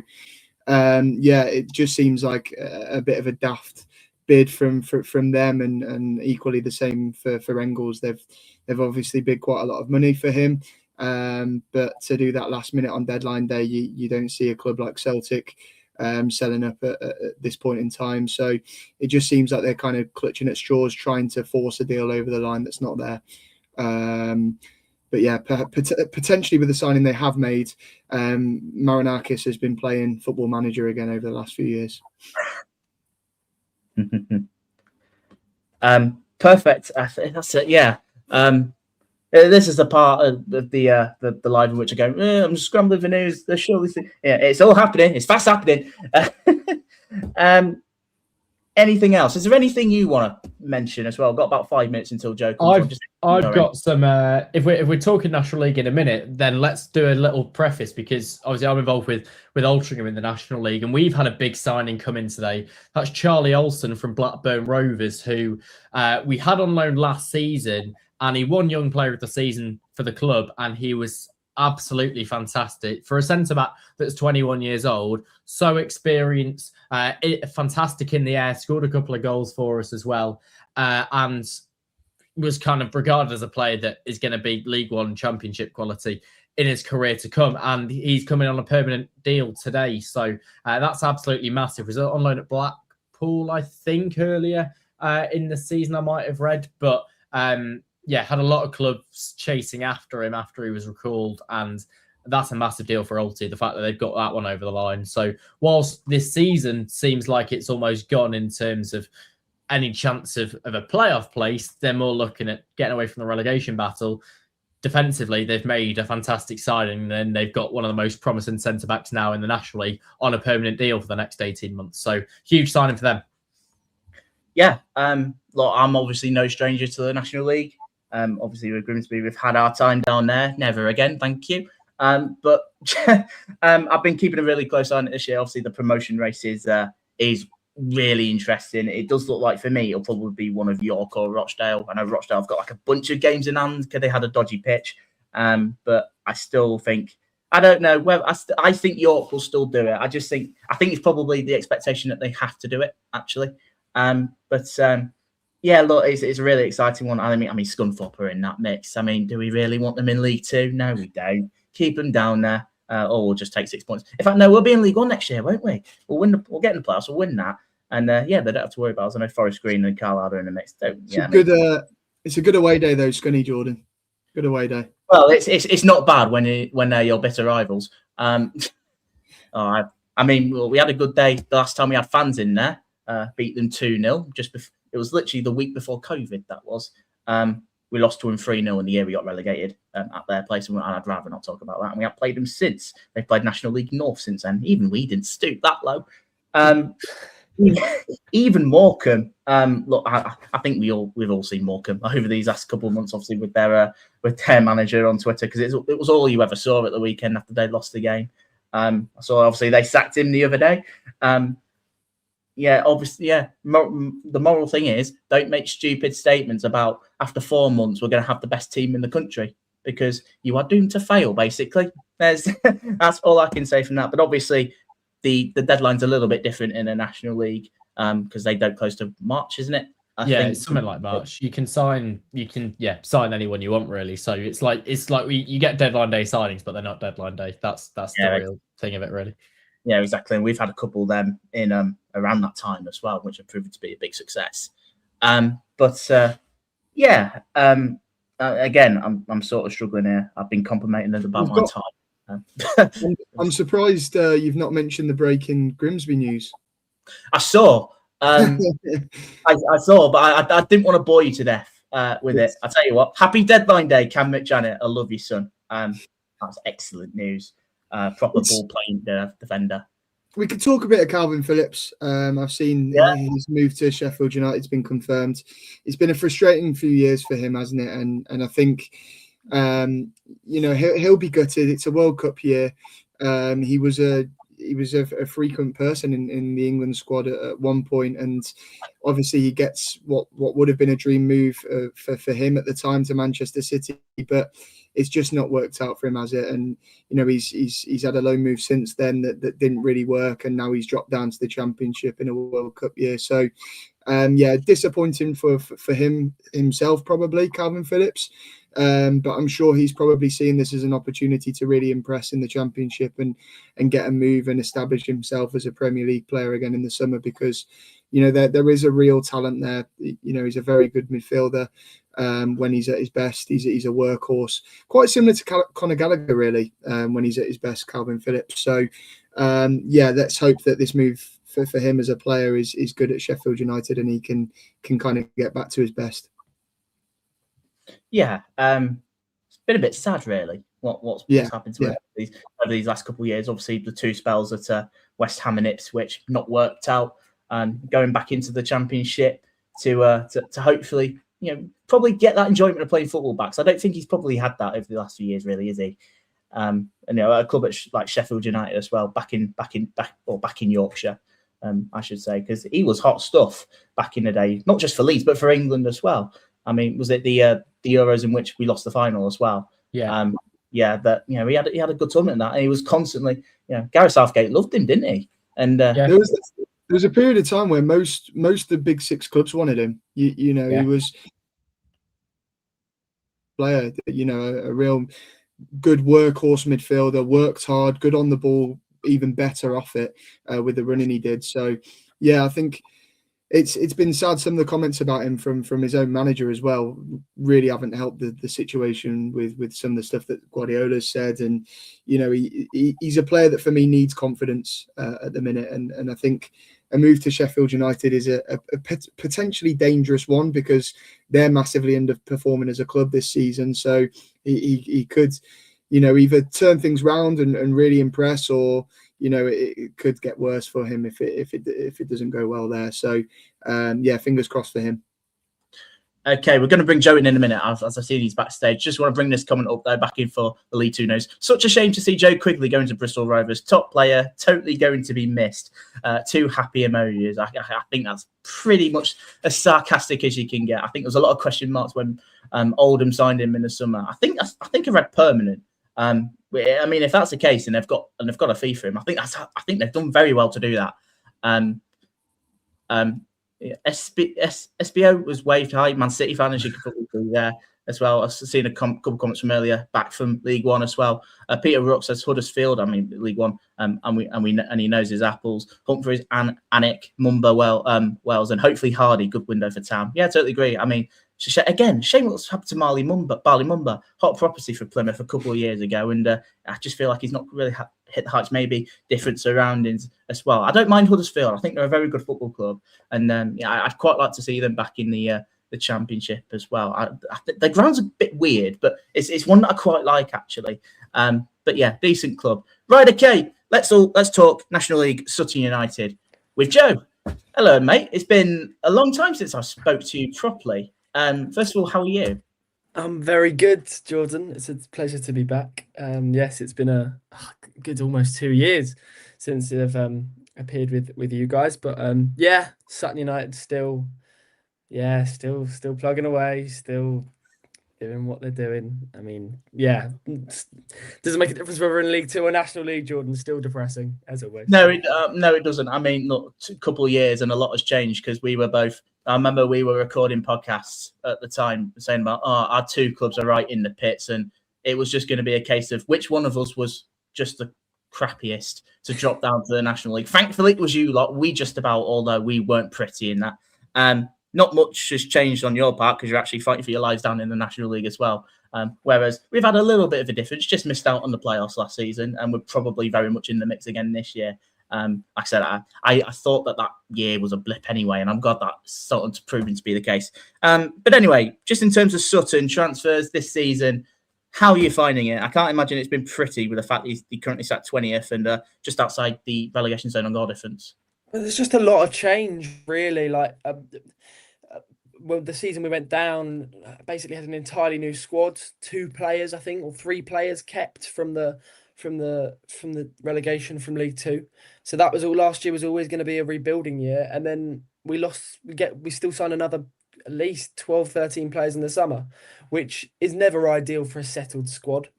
And then Steve Morrison got sacked, which again, when a manager gets sacked, players who he likes and maybe come into favour under him change under the manager. Chris Agata gave us a bit of a nicer autumn, but we've had a bit of a struggle lately, and then it's just about kind of adding to what we've got. A lot of loans going in and out, a lot of players who we bought the season after we went down, not featuring.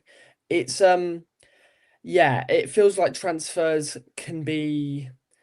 It's a bit about who we can get. I think there are a few signings which are, yes, this is exactly who we want, but obviously Agata can only January you can only imprint as much as you are able to in January. You can't do a whole rebuild and a whole revolutionary of a squad. And as we know, the National League is incredibly competitive from top to bottom.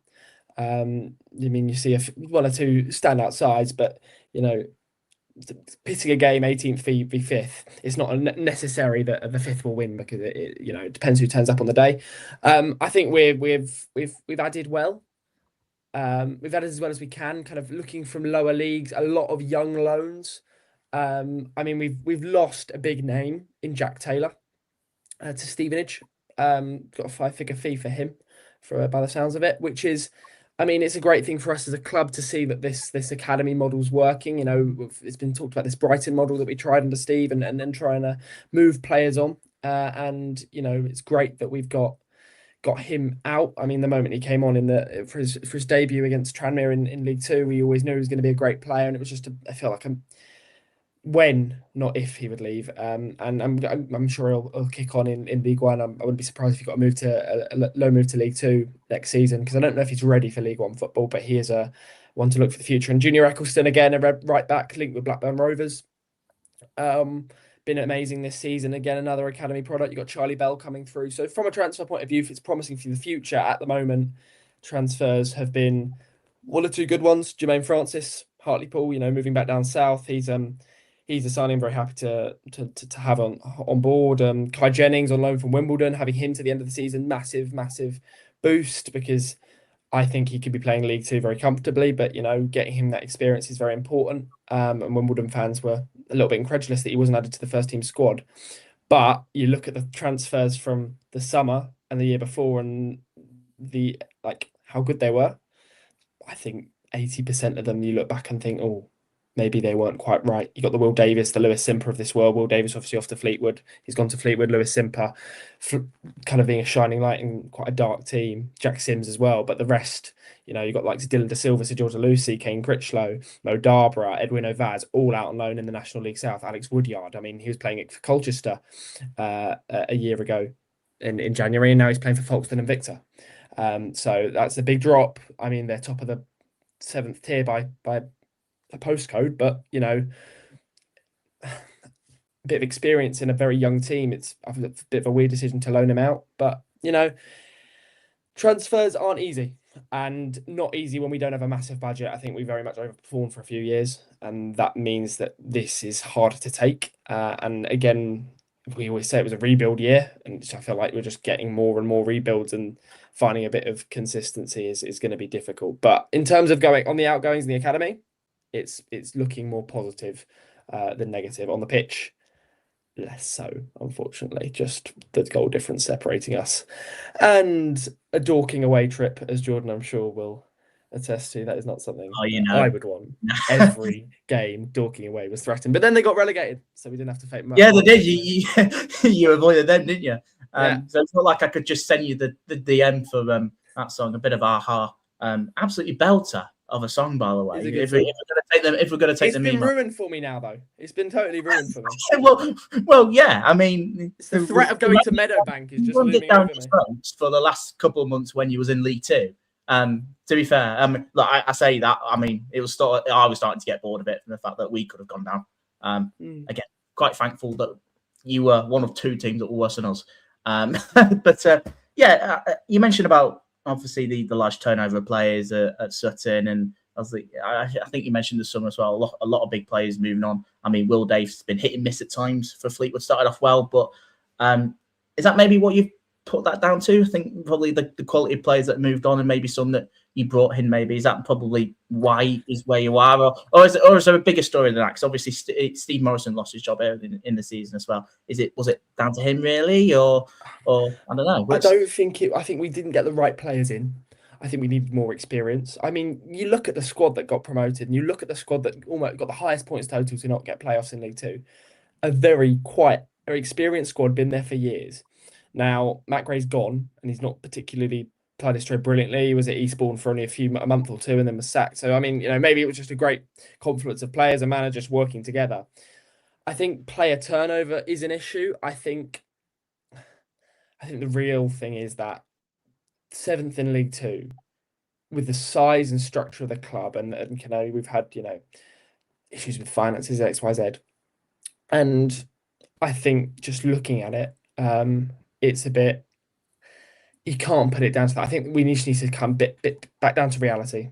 Look, National League is kind of where it comes out, and we are by no means in the top 12 in terms of finances and size and kind of what we can put in. It's about being frugal, and I don't think we have used our resources as well as we could have. I think Steve, I mean, I worked for the club, work on and off still, work for the club over the summer, and kind of working and kind of close with people that work with him, watching Steve, you could see very, very clearly what he was trying to do and exactly what he was trying to do. And training was positive, and the positivity going into the season, pre-season, was unreal. I mean, great win against Wickham, I believe, and like a 6-2 loss against Millwall where we could have had more, smashing Hampton and Richmond. I know they don't seem like big games, but, you know, like really positive pre-season. And then York, really good result away from home, and it just all capitulated after that. And it was just like, it just didn't feel like everything was coming together as they all expected. And that meant, obviously, we had to get a new manager in. Agatha came in, we had a bit of positivity, had the whole Farnham Town and the multiple replays and the scoring like ridiculous minutes, and then a bit of an FA Cup run to play Shrewsbury. And, you know, we had some high moments, but I think they maybe masked the fact that, you know, Agatha got us a few wins. But we're still in it. We're still in the mire. I do think we have enough quality in these signings. I mean, like, I look at the squad, like Davide Radari, Bezat Topalaj, just another player who played for us in that season last season, and kind of getting him on a free transfer from Bromley. Kwaku Donker signed from Tamworth. Shame about Osman Foyo. Obviously, he kind of came on loan, and then the whole gambling thing meant that he didn't stay on loan. He looked like a good player, but it just feels like a lot of false starts and nothing has gone together. I think we've been unlucky, injuries as well. I think we've just had a really rotten run of events that have meant that nothing's quite clicked the way it is, whether that be finances, whether that be, I mean, Steve Morrison's relationship with the fans. I mean, like, it was turbulent, to say the least. And I think that didn't help the most. I think, you know, it's a much more united football club, but the reality of it is we are 20th. We are in a relegation scrap. The game against Brackley on Saturday was not good at all. Like, it was a 1-1 draw, but it wasn't a great game, in say the least. And it's a difficult league, and everyone's like, "Oh, we'll be fine. You know, we'll finish about where we are." We have to consolidate that, and I wouldn't be surprised if you saw a few more additions over the free agents, or just a few more additions over the next month, just to get us over that line. A few more experienced additions, because I think that we're not safe. You see it with Braintree over the weekend, a 2-1 win. And you think they're a team, you know, Braintree weaker, they'll go down. And you kind of look at the likes of Gateshead and Morecambe and Truro, but Gateshead look a bit quite far adrift, and Morecambe are far adrift. I mean, they've now got a new manager in, and that, you know, it's still a bit of a mess there. But they have a talented squad. There's a world where they just have a resurgence and a real push to stay up. Truro are starting to turn losses into draws, and will they turn that into wins? And if we just start to, you know, pick up a draw here and then, but are losing games, our home form isn't good enough, you find yourself with 3 games to go with a talented squad of players like Sims, Simper, Jennings, Radari, Eccleston if he stays and doesn't go out, a number of players, Topalaj, who aren't National League South standard. And we find ourselves in a position where we are very close to National League South. And then you have a problem where you have the same thing again. You have to completely reinvent the squad, because a lot of players would leave in that case. And how much money will we get for them? I don't know. And it's not. And you see the teams that have done well going straight back down. And the 2 teams that I think of are Borehamwood and Dorking. They kept a large part of that squad together. The squads of the Ebbsfleets, the Maidenheads, the Dagenham and Redbridge. Look where they are. They're floundering mid-table. It's another very difficult league. You see that because, you know, it's so difficult to get out. There's a reason why everyone is so worried about it. And I think our transfers are enough, but I don't think you can systematically put to transfers as the only reason why we're struggling. I think there's a lot of things that within the club we need to, you know, we're trying to iron out. And from a fan point of view, and from someone who's, you know, closer with the club, it can't just be put down to we signed the wrong players. I think it's a deeper thing than that, and the fan base has started to realise that, and we're just trying to give Agatha time to try and fix it. But yeah, you know, you said, Jordan, two clubs separated by a point in March 24, and you look now February 26th. Very, very different fortunes. And it is just the way football is. You think I could ask every Sutton fan at Gander Green Lane at a home game, what are moments to stick out your head over the last 5 years? Where you've got Pizza Cup final and you've got getting promoted and you've got going down, but you think of the penalty conceded by Buzanis in the 94th minute, but we've got 3 points there. Just those little 3 points could have changed the whole situation. So yeah, I don't think it's a purely a transfers thing, but this is a deadline day special. So I'm gonna say I'll stop ranting about the Sutton misfortunes. But yeah, transfers they're all right, but there's a deeper thing there. No, that's great. I really appreciate it. Some good thoughts there. George, you wanted to put a question to Joe. Fire away, mate. Yeah. So looking at Sutton's next fixtures, you've got Boston in there, of course, away, Braintree at home, Hartlepool away, and Woking and Wealdstone at home. Those are, maybe excluding Hartlepool, those are four clubs, that are right in that mix of potentially could get drawn into a relegation battle. There's 7 points in there up to Woking in 11th. And it feels like, as you said, anyone can beat anyone in the National League. You're on the same points as Braintree, Aldershot, 1 point ahead, Michael Altrincham, and then Boston on 30. And then you look above, there's just 1 point in it. How many points do you get out of those next 5 per se? And I feel like there's probably going to be one club out of those maybe 4 that are going to go down, because I think Truro, Morecambe and Gateshead are already cut adrift. Braintree obviously is sat in there. Do you honestly think it's going to be Sutton that end up propping up that pack? No.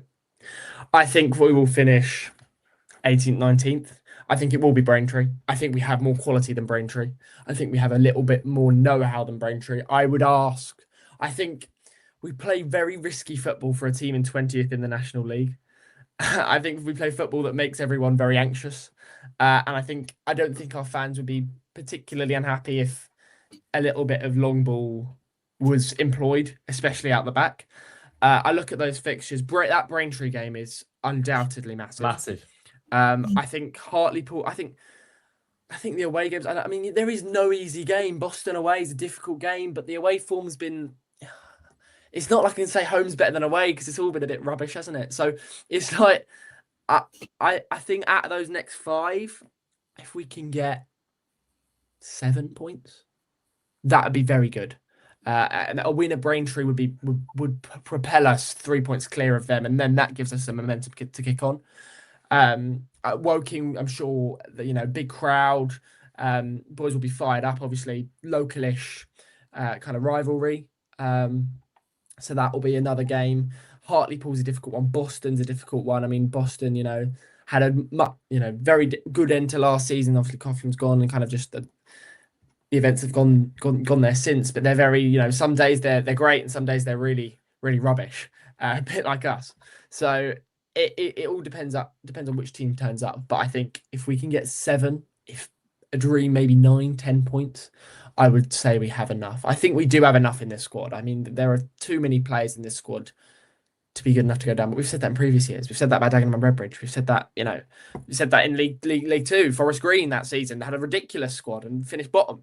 Yeah. And same the season with us. Amari Patrick, Harry Smith, both players who, obviously Smith's injured and Patrick's still flying at Tranmere, but both players with incredible capabilities, and we just couldn't pull ourselves out of it. So I don't want to say, we'll be fine.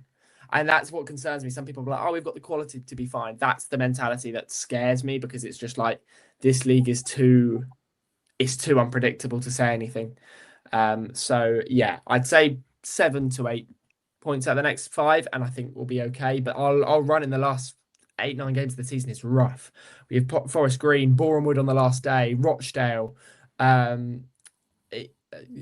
Southend, but basically got all the top 7 apart from a few. And it's like, okay, right, that'll be a fun time, and it's about picking up points in these games, as you say, George.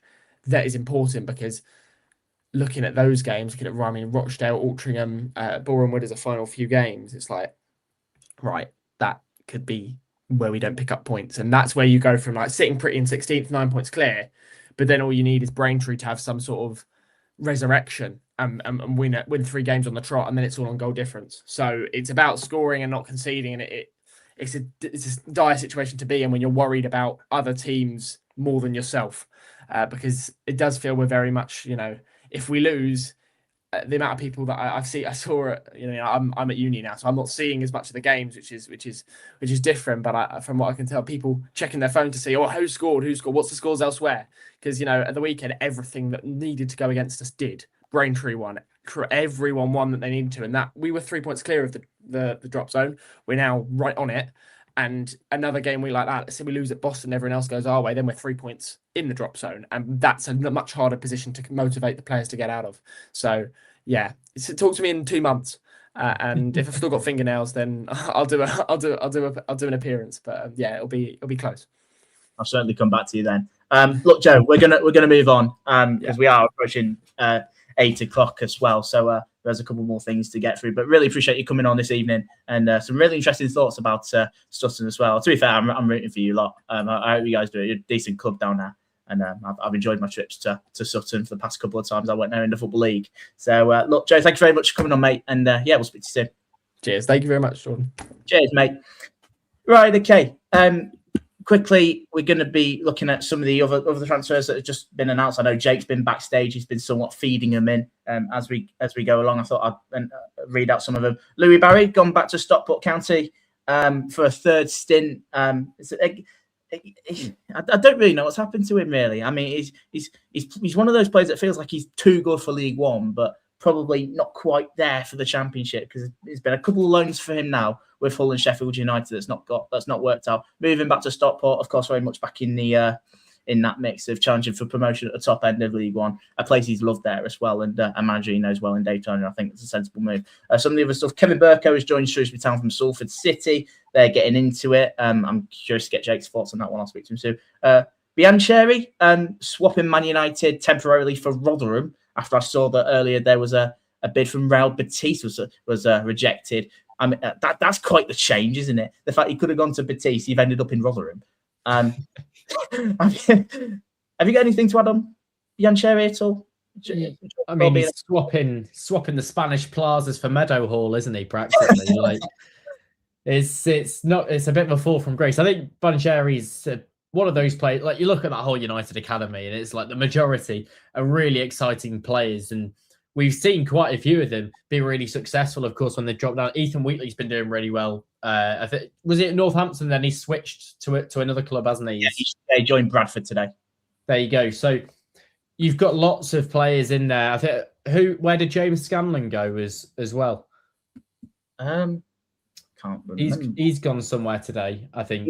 But I can't recall. You've got a lot of players in there that are very, very talented, but need the experience with the physicality of an EFL club. I think that's Swindon in there. There you go. So need the physicality of League One, League Two, and if they can get that, then they've obviously got the potential to make it in the Premier League. We saw it with Ahmad a few years ago when he went out to Sunderland, and look what player that made him. I know it's Championship and kind of thing, but I think there's an opportunity for these players that quite obviously have technical talent. We've seen them play in competitions like the National League Cup and the EFL Trophy and stuff like that. And it's very, very clear the talent there with the ball at their feet, but it's also, what you do off the ball and the kind of target that you make yourself, particularly for a forward player like Biancheri. So it'll be really interesting to see if he's going to almost get swallowed up in that bigger environment, and I'm talking about bigger physically, or is he going to start to shine and show that he's potentially a class above the rest of the players in the league technically? I think it's one of those which it's not really a risk for any club that takes them on loan, because it's right, well, you wouldn't be in the United Academy if you weren't half decent. It's just right, can they translate that to our level? Yeah, absolutely. Dylan Levitt as well, formerly of the Man United Bucks, I remember as well, has joined Leyton Orient as well in League One there. Wrexham have been busy in regards to transfers in, transfers out. I mean, the Davis Keeler-Dunn one is one I quite like. He's been a player that I've liked for some time. And they've signed someone else as well from what I remember. Again, his name escapes me, but a couple of loans going out. So Harry Ashfield has gone to Cheltenham Town. It sounds like Mo Fowl will be on his way to Cheltenham as well. So a couple of reinforcements there in for the rest of their season, because I said the other day, I think they're like 10 points clear. They'll probably survive because of the other teams below them are probably that rubbish at the minute. And they've got a bit of a buffer. but they've needed some little bit of threat going forward, and especially with Fowle, if he comes in, I think that's a really solid one. Caden Young has swapped Aston Villa temporarily for Reading, it looks like. Derby County have dipped into the Dutch market once again. Derry Merkin signing from Utrecht. I know they brought in a midfielder a couple of years ago from the Dutch league as well. Andre Gray, remember him, mainly at Watford. Has gone to League One. He's joined Port Vale. There's a couple of rumours about him moving on to somewhere else. I saw Swindon maybe linked earlier, but that's not to be the case. Ryan Hardy's move to Huddersfield has been confirmed. Another one leaving Wrexham. Good move for him. You know, he's a good striker in League One. He'll score you a few goals. Joe Quigley's move to Bristol Rovers has been confirmed. Signing from an undisclosed fee for Oldham Athletic.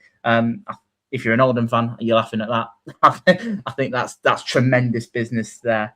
And Colchester have also announced a signing as well. I mean, I've mentioned a couple of times on the podcast that their squad looks very threadbare at the minute with the amount of injuries. Romeo Akanchukwu, I believe I pronounced his name right, joining on loan from Southampton, the 19-year-old attacking midfielder. Right, we are coming up to 8 o'clock. Of course, if you get these, get your final thoughts in as well. We've got a comment here from Man City still have all chance to win it all. I'm not sure how much you'd probably approve that. I mean, yeah, true. I guess that is the case. But look, we are approaching 8 o'clock. Just in general, deadline day. Any closing thoughts? Just around the day in particular. Was it what you expected? I've seen busy deadline days in the past, if I'm going to be completely honest. But you know, you're still getting the old beautiful chaos, I guess, at times, aren't you? Especially with a couple of deals that have maybe taken place or are still yet to be announced. But you've certainly seen that, aren't you? I think the whole transfer window has kind of summed up the season so far, really. You know, me and George speak quite often on the Premier League Lowdown, and George will tell you I'm not a fan of the football that we're seeing at the moment in the Premier League, and the way that the Premier League's gone, and the over-reliance on set pieces, the negative kind of style that the majority of the teams are having. You know, you see Jake there talking about how teams in the National League are playing out from the back, whilst in the Premier League they're playing for corners and throw-ins a lot of the time. So yeah, I think the transfer window has kind of summed that up. You've had the odd good transfer that's kind of caught the eye, like the odd game that catches the eye this season in the Premier League, but the majority of it has been pretty meh. And as far as deadline days go, this isn't a memorable one by any means from a Premier League perspective. Just to read out, you read out a few transfers there. There's been a couple more in the last few minutes. Chelsea striker Fofana, David Fofana, has gone to Strasbourg on loan. Shock, a player moving between those two sides. So that's one there.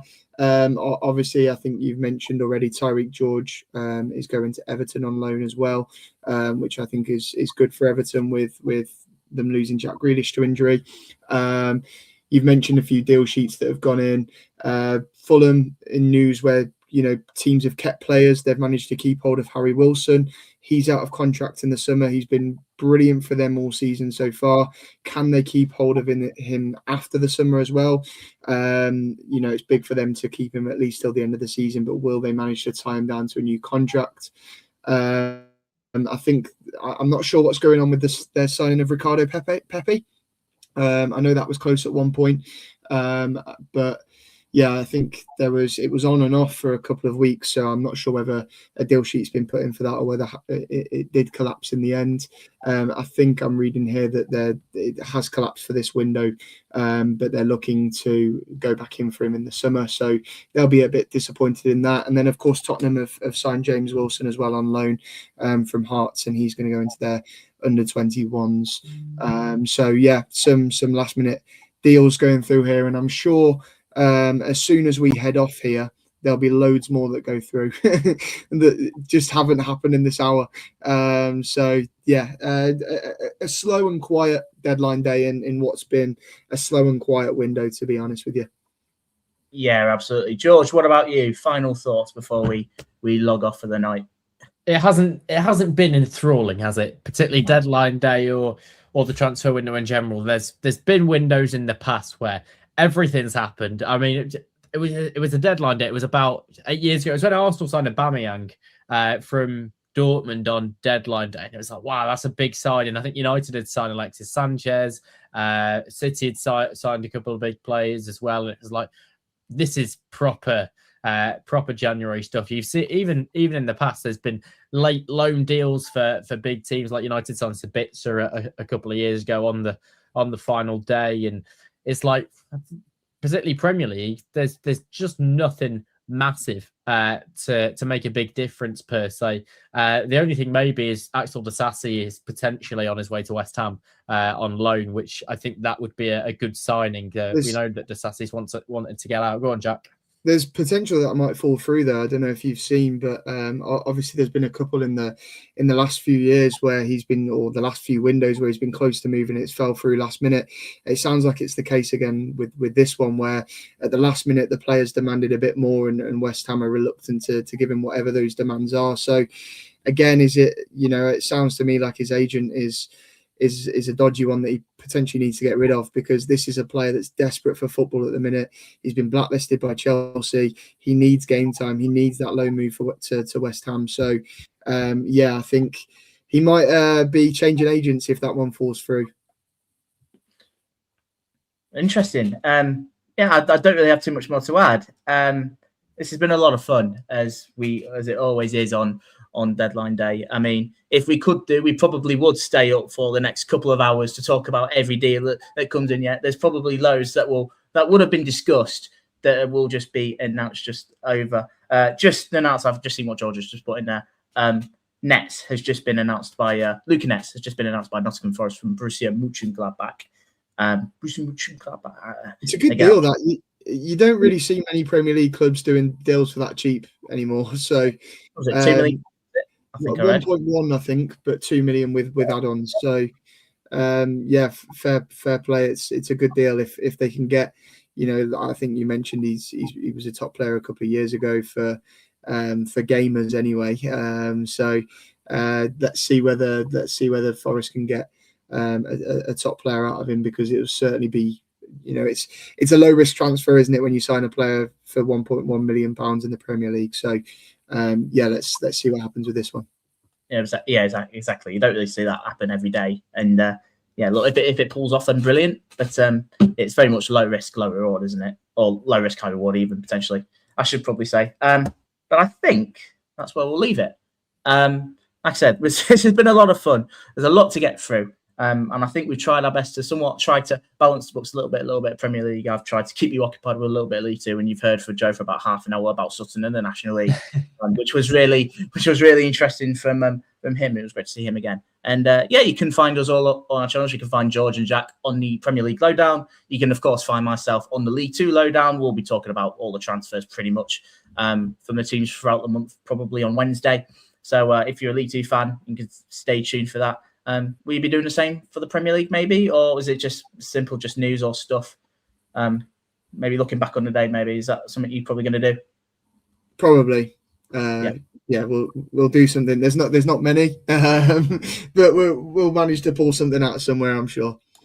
Keep your eyes peeled. We'll have a preview up tomorrow. Preview for this week's games and the potential transfer show coming out this week as well. So if you like Premier League content, then go and give us a listen. Absolutely. And you know where to go to for all your League Two stuff, and for me to be a little bit silly, like forking out a £5 for this yellow tie, very last minute. But no, look, we're going to leave it there. Thank you so much for everyone joining in for the past couple of hours, even for the first hour in which you had with Jamie and Sam, and the guests that came on there as well with Seb and Ollie, as well, the resident Hull City fan. I'm saying no more. No, Ollie's all right. I'm joking. Don't come for me. But yeah, thank you guys for tuning in, as always. We hope to be back in the summer for another Deadline Day live stream. But again, in the meantime, you can find us all on our channels over at the Deck Network. And have a good rest of your evening, and we'll see you soon. Take care for now.